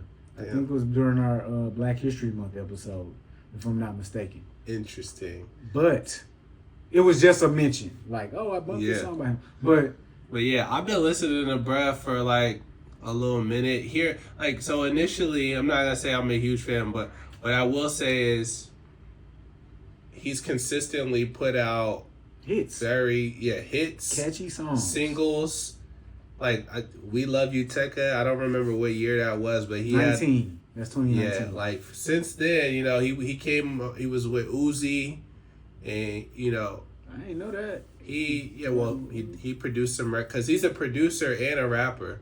Did not know that. So he's making a lot of these beats, okay. Which I really respect. I respect that. One of the, he went viral he was at Rap Genius, and he was reciting his lyrics. Those was not the lyrics to break down, bro. And he said, but what he did Those say weren't was, the ones, bro. I don't do any of this. Like, I don't have guns. Like, I don't sell drugs. Like, he was being very honest. Like, this is cap rap.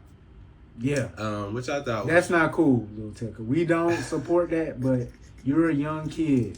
That was a minute ago. He is young. He's a humble kid. He's 22 years old. So so when he said that, he probably was like a 19, right? Lil Tecca is one of them niggas that's really a nerd.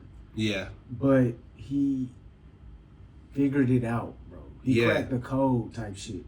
Yeah. Cause he's really a humble kid.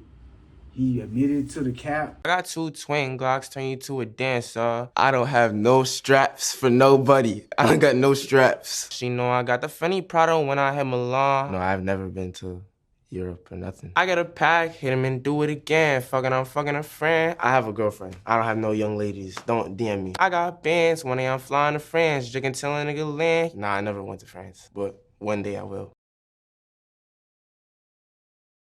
In his rap, he said, I sing it because it's fun to sing. This is what they want me to sing. And without these raps, he would get no hoes. I promise you. He would probably get 0 bitches. But with the raps, he's a very cool. Like, no, I would. I would hang out with the nigga if we was at the same high school. Me and him would hang out together. He would get no hoes. I would get maybe a few more, not very many. All right. But he cracked the code to where now he has as many as he wants. Yeah. And he can support his family. And again, he seems like a humble, positive kid, bro. Yeah. He's making catchy rap songs. They always a bop and a vibe for the chicks. Yeah. He doesn't do... He's not talking about killing niggas. Nah, he doesn't do that. He doesn't do controversy or antics. Right. That's a fact. That's a fact. Bro, he just dropped music. It is very interesting because this project that he just put out is called Dopamine, and this was his biggest debut of his career. Yeah, so it debuted at number 3 on the Billboard so his shit be climbing Top 200 because he has hits. Yeah, like for album debut, this is his biggest album debut. I'm very impressed with it. And he's doing it quietly though. It's like when you watch basketball and like Kevin Durant will have like 30, bro. It's like, wait, how did he get 30?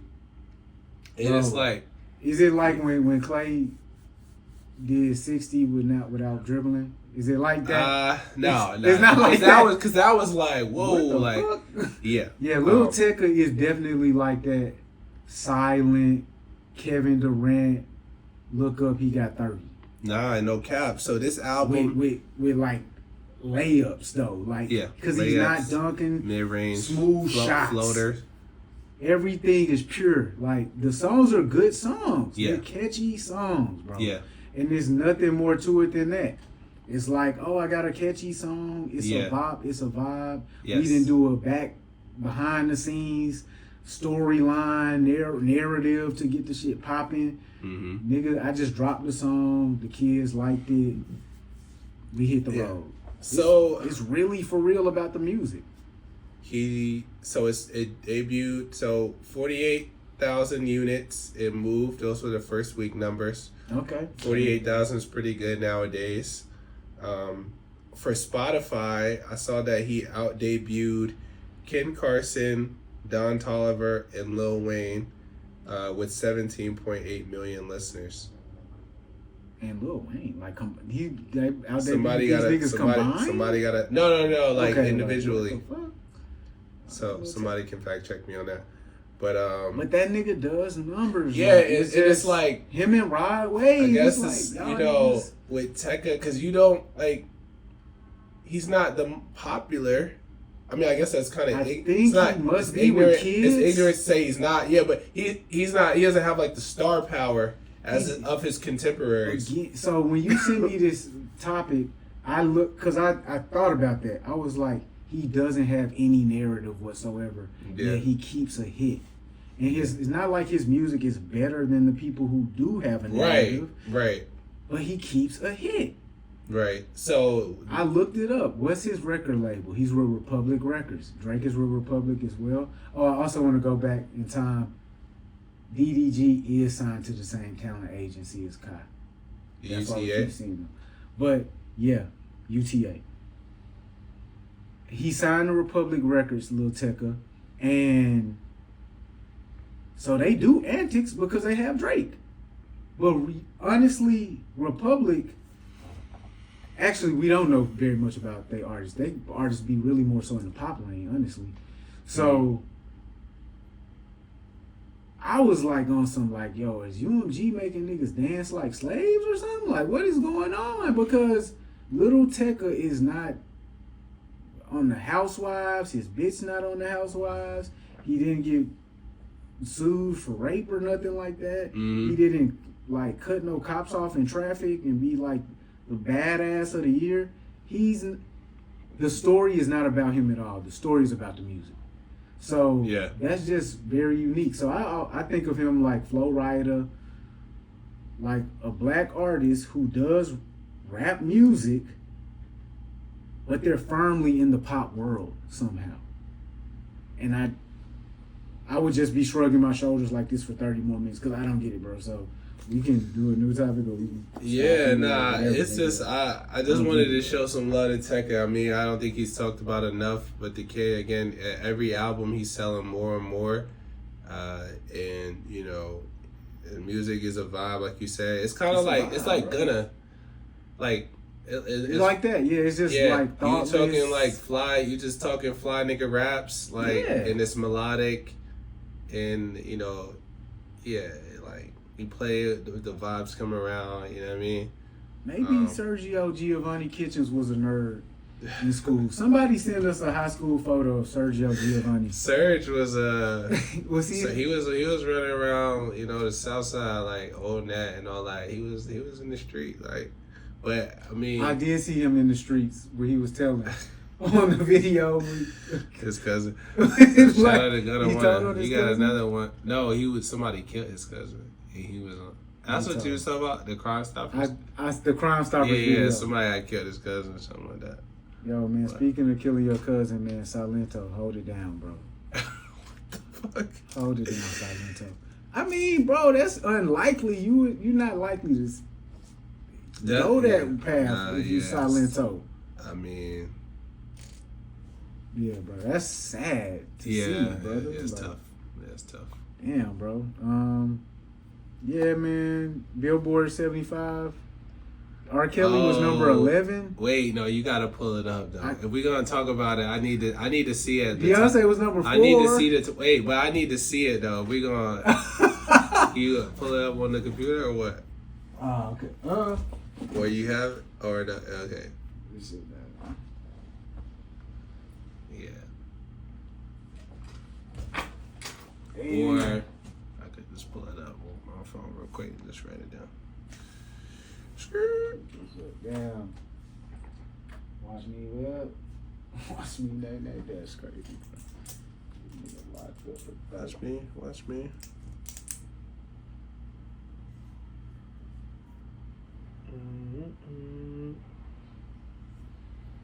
I don't like that song though.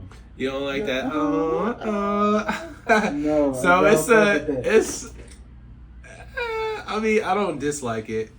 It's just very like, stuck in my.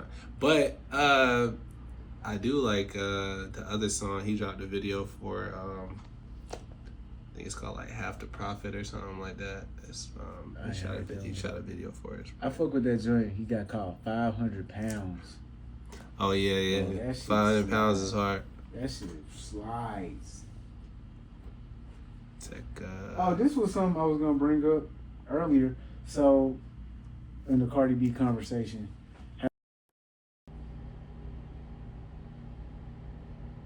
Alright, so number 10, Marvin Gaye. Number 9, R. Kelly. Number 8 is Mariah Carey. Number 7 is Prince. Number 6 is James Brown. Number 5 is Whitney Houston. Number 4 is Beyonce. Number 3 is Michael Jackson. Number 2 is Aretha Franklin. Number 1 is Stevie Wonder. I just want to start this off by saying Whitney Houston doesn't write songs, nigga. Who said she ain't right? Whitney Houston didn't write no fucking songs. She ain't right? Oh, okay. No. Yes, she did. Clive Davis delivered all of them motherfuckers right to her door. It doesn't matter. That definitely matters. She's number 5 on the fucking list. Above R. Kelly. Hey, this was this. Why you pick her out of everybody else? You could have picked. No, because she you doesn't could have write. picked. You could have. Wow. I don't think Mariah Carey wrote that many songs. She be writing. Mariah be writing songs. Okay. Well, I know for a fact Whitney Houston ain't a writer. That's not true. That's ChatGPT what song she wrote. I'm finna do that shit too. But okay, so we got we'll double back on that one. Top 10 Billboard 70. No, sorry, yeah. Top 75 Billboard 75 R&B artists. They always do these lists, and it's always pretty interesting. It just leads the conversation around them. But the only conversation I have around this shit is R. Kelly is not number 9. Beyonce is definitely not a better R&B songwriter than R. Kelly. What? So I nigga, what they talking about? Like, this is I would have to read the article and understand like the metrics. Like, what's the criteria for Billboard artists? Are we talking like their success on the Billboard charts? How many entries they've had? Like, how long they were number 1? Like, how many weeks? Like, you know what I'm saying? How many top 10s? How many number 1s? Like, is it just Billboard success? Is it vocally? Who's the best R&B artist? Is it who had the most impact? Right? Like, I'm gonna be honest. Like, based off of any of those criteria, R. Kelly is number 1. What? Well, R. Kelly doesn't have the best voice. Like, out of everybody. I think this is this is best R&B artist. Yeah. Oh, okay. I'm tripping then. Okay. Yeah. Best R&B artist. Right. Okay. No, this list doesn't do it for me because, look, bro, Stevie Wonder, bro, number 1. That's very interesting. I fuck with Stevie Wonder, but I think everybody fuck with Stevie. I don't want to speak against that. Yeah. But I don't think he was number 1. Number 1 is crazy. Yeah, that's crazy, bro. Above Michael Jackson? Above Mike. What? And Prince? Well, okay. Are they putting these niggas like they must be primarily putting Mike and Pop and Prince and something else? I don't get it. Well, should we even talk about this list? I'll tell you one thing. I'm an R&B guy. I know you're not an R&B guy. You know, and these conversations, I watch like shout out to the R&B Money podcast, R&B Money podcast with Tank and Jay Valentine. It's very great to hear these stories, things like that. So what I will say is that so James Brown being at number 6 is very interesting, and Aretha Franklin, no disrespect, being at number 2 is very interesting. When you say interesting, what do you mean? This is a podcast, bro. You gotta do some hot takes, bro. I don't understand. I'm just saying, like, they're great artists. You know what I'm saying? But for Aretha Franklin to be number 2 all time is wild to me. Over Whitney and over Mariah. I don't even know if I can comment on this. It feels disrespectful to my elders. I mean, I know. That's what I'm saying. I just was like, let me just be like, that's kind of interesting. Maybe, like, I don't think I give... I'm going to just give Aretha Franklin the queen of soul. Like, she's that. She's not the number 2 R&B singer of all time. Like, she's not on a list with Beyonce. That's what... It's just... it doesn't make sense to me in a way, but... I see what you mean. It's kind of like I don't think I can put Beyonce and Aretha Franklin on the same list. But since we have to, I will have to. Okay. One thing that's very, very, very extremely problematic with this Billboard 75 list is that Luther Vandross is not in the top 10. He's not in the top 5. That's throw the whole list away. Was he not in the top 10? I had to look at the camera. No, you didn't say Luther. You said Marvin Gaye, R. Kelly, Mariah, Prince, James Brown, Whitney, Beyonce. Why the fuck is James Brown on this list? Yo, I just said that him being at number 6 is very interesting. He's not an R&B artist, is he? I don't know. I didn't think he was R&B. I thought he was soul. more. Yeah. I guess that the next word is R&B, funk, soul, R&B. So rhythm, blues. I just don't feel. I'm not feeling the list that has Summer Walker and Aretha Franklin on it. I can't. So when you go 75 people, like you gotta, like, so. Yeah. So you got I'm gonna say just. They were right by having MJ's number 1, right? MJ is number. No, for like just no. I'm saying he's number 3, but I'm saying MJ's number 1. I don't know, bro. Just R&B. MJ's number 1 all time R&B. Hey, what's the R&B song that MJ made? Lady in My Life. That's like the only one. Nah. That's like the only joint, bro. Nah, Thriller. Baby Be Mine. Baby Be Mine is more pop though. It's like it got that. That's my favorite joint off Thriller. I fuck with you. It's you kill me, baby. Because it has those like white people that come in the background. Thrill me, kill me. You can do this too. And so that's like the eliminates it. But I can see that. I guess we gotta give him R&B. Cause you got that. Cause that's like Love on Top. That's saying like by Beyonce. Yeah. That's like saying that's not an R&B record. Cause it's. But it's really. Like it's just it could be bring the beat in. Like it could be a up tempo. It's still our R&B record. Like I can give it that. Okay, so is Prince R&B? Now see, it's like y'all were saying black people. I'm not like a Prince guy. Like I respect the artistry.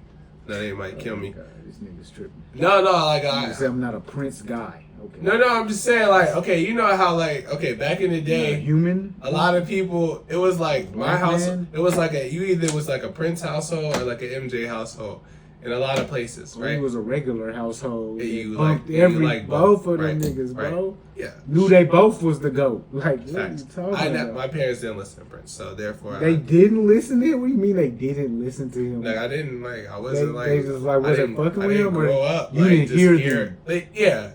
Okay. Yeah. It's not that they wasn't fucking. Michael Jackson was very I like. thought you was like they was like, man, this is a Michael Jackson household. No. Fuck with Prince. So okay. Nah, like yeah, All right. I didn't, but so I don't know if he's R&B, but Luther. I'm just saying, I just gotta just like hammer that point. Like Luther not being like in this. I could feel that. I could feel that. It's kind of insane. These niggas is legends. Like, it's hard for me to get there. Mariah, Whitney, Beyonce, Luther, and if we gotta just say MJ is an asterisk,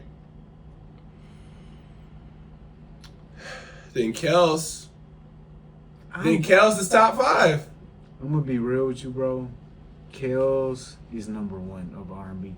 I just can't get to any other thing because I can't draw any other conclusion. We've had this conversation a few times now, and it's like the nigga who I'ma turn on. If they say turn on one R&B song, it's gonna be an R. Kelly song. Actually, it probably might not. It'd probably be a Michael Jackson song.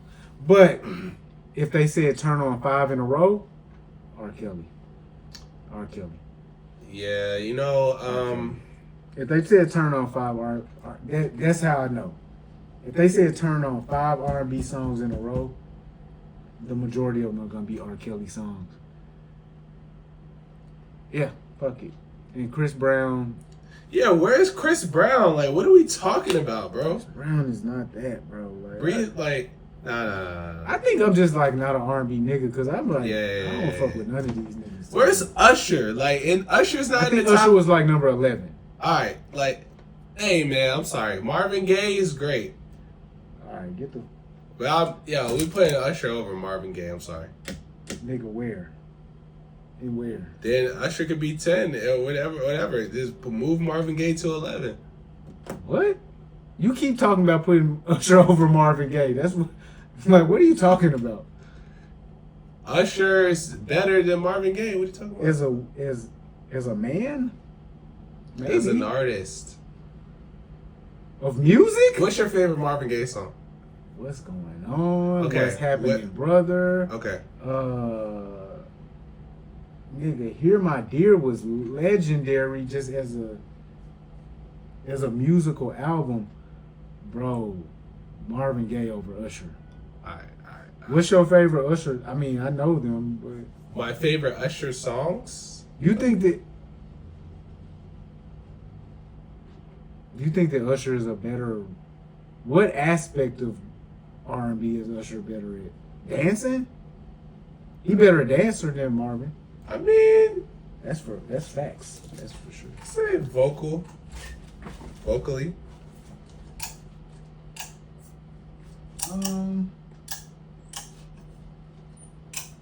I don't know if I ain't gonna lie. Because one time my friend told me that Stevie Wonder can't sing, and that was the first time I realized Stevie Wonder can't sing. He can't. No. So it's like no, we can't do that. What? Stevie can't sing. Saying Stevie can't sing is like saying Mike can't sing. Mike who? Michael Jackson. Bro, no. So no, don't say that, bro. Yo, we're starting a lot of hot takes. He has it's the voice, it's like the tone, the high, it's the high, but like you're putting Stevie Wonder on the same level as Michael Jackson. No, what I'm saying is the range, the octave in there at which the notes, it's like they hit similar notes, like, you know what I mean? Let's just talk about how Stevie can see for real. Because that would make more sense than this. Bro, I don't know what you're talking about. Michael Jackson has a tone. Many tones. Mm-hmm. I don't even know that Michael has the craziest range. He doesn't have like a crazy range. Michael Jackson has a beautiful voice. Mm-hmm. Stevie has a beautiful voice. Stevie can get ugly with his voice, He doesn't have a beautiful voice. He That's has That's crazy. That's crazy. Stevie has like a Stevie doesn't have a beautiful voice. No. Like he has it's a beautiful because of what he can express through it. But a pretty voice, Stevie doesn't have a. Because think of a pretty voice. When you think of a pretty voice, you think of a Mariah, a Whitney, a Marvin. When you want to think of a pretty voice for a man, a Marvin, a Sam. I would think of like Maxwell. I would think of a Maxwell. I think of like Stevie don't got nothing like that. Nah, I think that's like a Tevin Campbell has a pretty voice. Yeah, he has a pretty. But he's a little kid too when he was singing and stuff too. He does have a pretty voice though. Yeah. So, but Stevie, he can emote a lot through his voice. You know, he'll get into shit like that.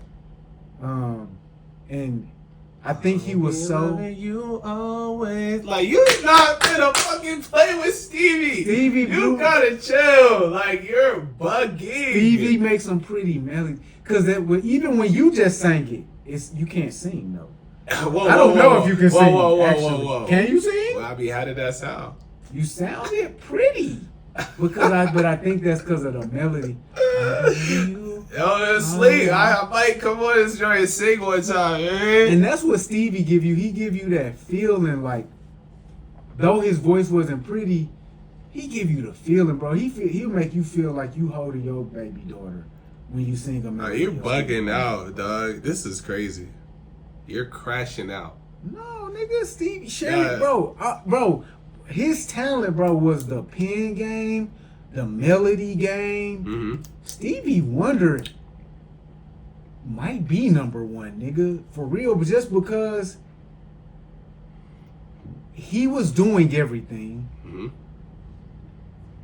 and he was doing it before R. Kelly. He was doing it before other people, so he was the guiding light for a lot of niggas. Architect. He was an architect in this R&B. I want to know. Just tell me. He did beautiful. The shit he made was so sentimental. He's the only nigga that was making shit that was more sentimental than R. Kelly. And he did it first. Can you tell me where Babyface is on this? Are you still have it pulled up? I just need to know what number. You already know Babyface like in the 30s, bro. That's fucking insane. I just made that up, but so maybe like 15 or something.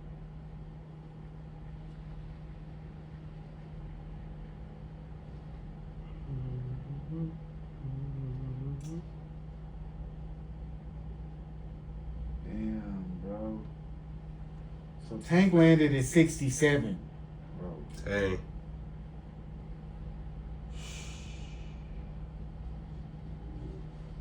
My boy Babyface. This nigga's not even in 11 through 25, bro. See, like, yo, what? This must be wrong. What? So Usher was number 12. Ray Charles is number 11. Usher. All right. Sam Cooke number 13. Curtis Mayfield number 14. Isaac Hayes number 15. Mary J number 16. Janet Jackson 17. Al Green 18. Where's Bobby Brown, 19. man? Smokey Robinson. Where is 20.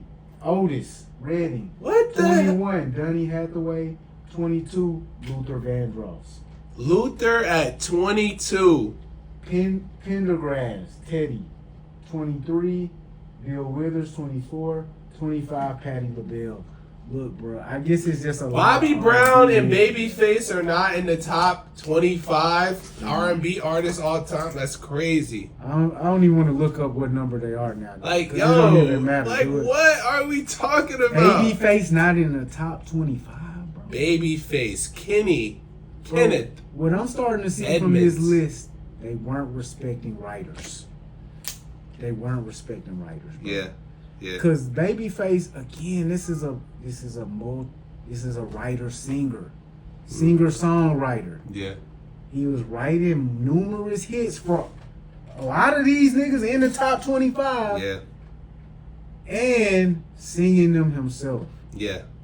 No cap. And Babyface was specifically producing them himself. Yeah. Hey, yo, Bobby Brown, I'm like, yo, I'm like, all right. I can see Bobby Brown not being in the top 75, bro. 75 or 25? 75. Nigga, all right, the pod's over. All right, the pod is over, guys. We needed another hot take, Nah, bro. the pod, like, all right. That's crazy, bro. CB? I can see him not. I guess because I just read them names, them some major names. Yeah. No disrespect to the legends like Bobby Brown, I can see that he's not ahead of those guys. I'm not gonna say fuck Otis Redding, put Bobby Brown there. I'm not gonna do that, bro. I respect it. Ray Charles does feel a little weird in the top R&B niggas though. Is he a R&B nigga? Like Ray Charles is another nigga that can't sing.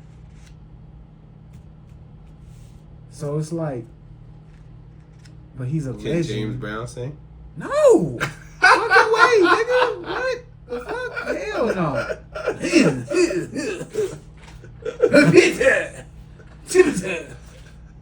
He's an excellent performer. All right, let me ask you this. I guess Can Mary J. Blige sing? It's that one song that she got where she can sing so good. I don't know but that's what singing. That's what I was telling you. My friend introduced me to the idea that day that some people who I enjoy singing aren't great singers. I don't think Mary J. Technically. No, they're just not great. Like it's just a song isn't about how good of a singer you are necessarily. Sometimes Yeah, no, but I'm saying like the more. technical aspect of singing, like you know how people get trained, like vocal training, like there's a technique to singing. Are you saying technically sound wise, Stevie's not a good singer, or Mary J. Blige's not a good singer? I'm saying that their voice. I guess so. I guess that's what I'm saying. I guess their technical singing abilities aren't. You know, if we're just looking for somebody to sing to entertain us, we wouldn't pick these people and stand them in front of a crowd. Like, that wouldn't happen with Stevie. If you was just like, okay, we need somebody to sing, you go get the other nigga from the choir. But if you need a nigga to, like, make the song, emote the song, make you feel it, Stevie Wonder is a nigga who had to convince niggas to let him sing.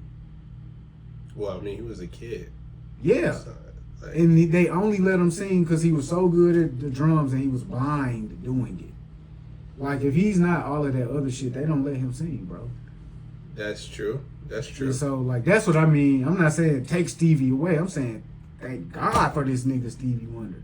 Yeah. This nigga's doing something better than singing. Mary J., I don't know if she fits on the list of people who can't sing. Okay. I don't What know about if Keisha Cole? They just gotta. No, they can sing, bro. Okay, no, I'm just asking. No, Keisha Cole can sing. Yeah, she just yeah. has I saw her perform live too, so she sounded good. She just doesn't have a pretty voice. She has a powerful voice. Mhm. Like Etta James. Take Etta James.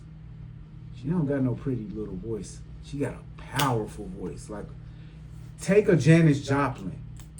Have you ever heard Janis Joplin sing? The white lady that died. I know the name, but she choked on her own vomit. wow, it's crazy. No, I would probably if you put something on, I might know it, but just off the name, like She's the person you'll know her name. You won't know her face. You won't know none of her songs she sings. She ain't seen no popular famous songs. She's just a icon in history. She doesn't have a pretty voice. Jimi Hendrix, he doesn't have. These are singers, but they're more specifically rockers, rock stars and shit. Well, okay, so and there's so many ways to approach like this conversation, but what I will say is that for Mariah, Whitney, and Luther, Yeah, those are like the three best voices I ever heard in my life. they came about during a phase where a good voice was important. Yeah. It's so crazy. Beyonce, I'm not gonna sleep on Beyonce. Beyonce has a great voice, as well. People don't give her enough credit for that. But those three, for me, like just when it hits my ear, it's like, you know what I'm saying? It's just like, yo, it's like magical. See, and that's why a woman like Aretha is so important, because she can sing beautifully. Yeah.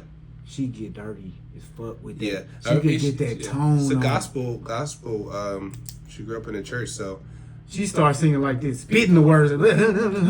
She just starts spitting the words as she sing them. Like, I always see this one meme of Whitney Houston where she goes through all like the notes in like 4 seconds. And this is a training technique that many singers try to perfect. Where's Brandy? I'm sorry. I'm just like, my brain's like going all over the place. Brandy's in like the 60s. It's fucking crazy. Like, nah, that's just because you just from Brandy ain't no top R&B singer, bro. Singer, yeah.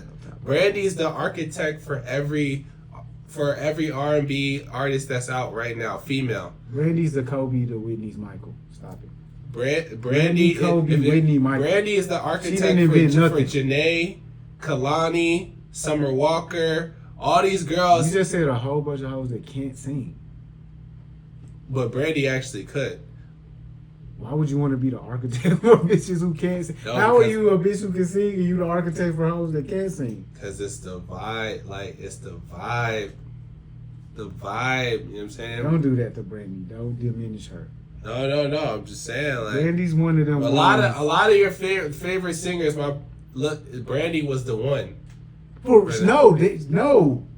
For them, for definitely the younger Janae idolized Brandy, but Janae could never be. No, not at all. She came about during a time where she wanted to be Brandy, and Brandy influenced her to sing. She didn't influence nothing about the way she sing.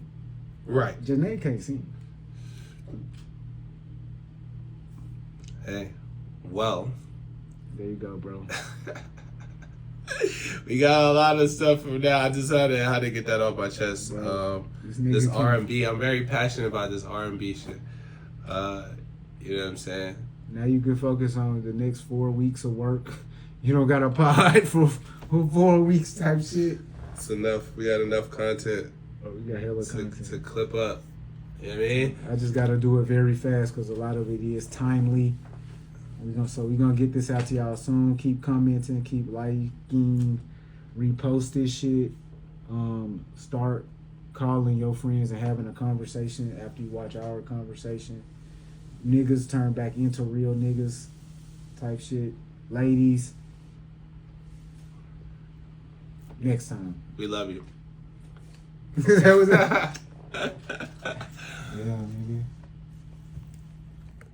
Dude.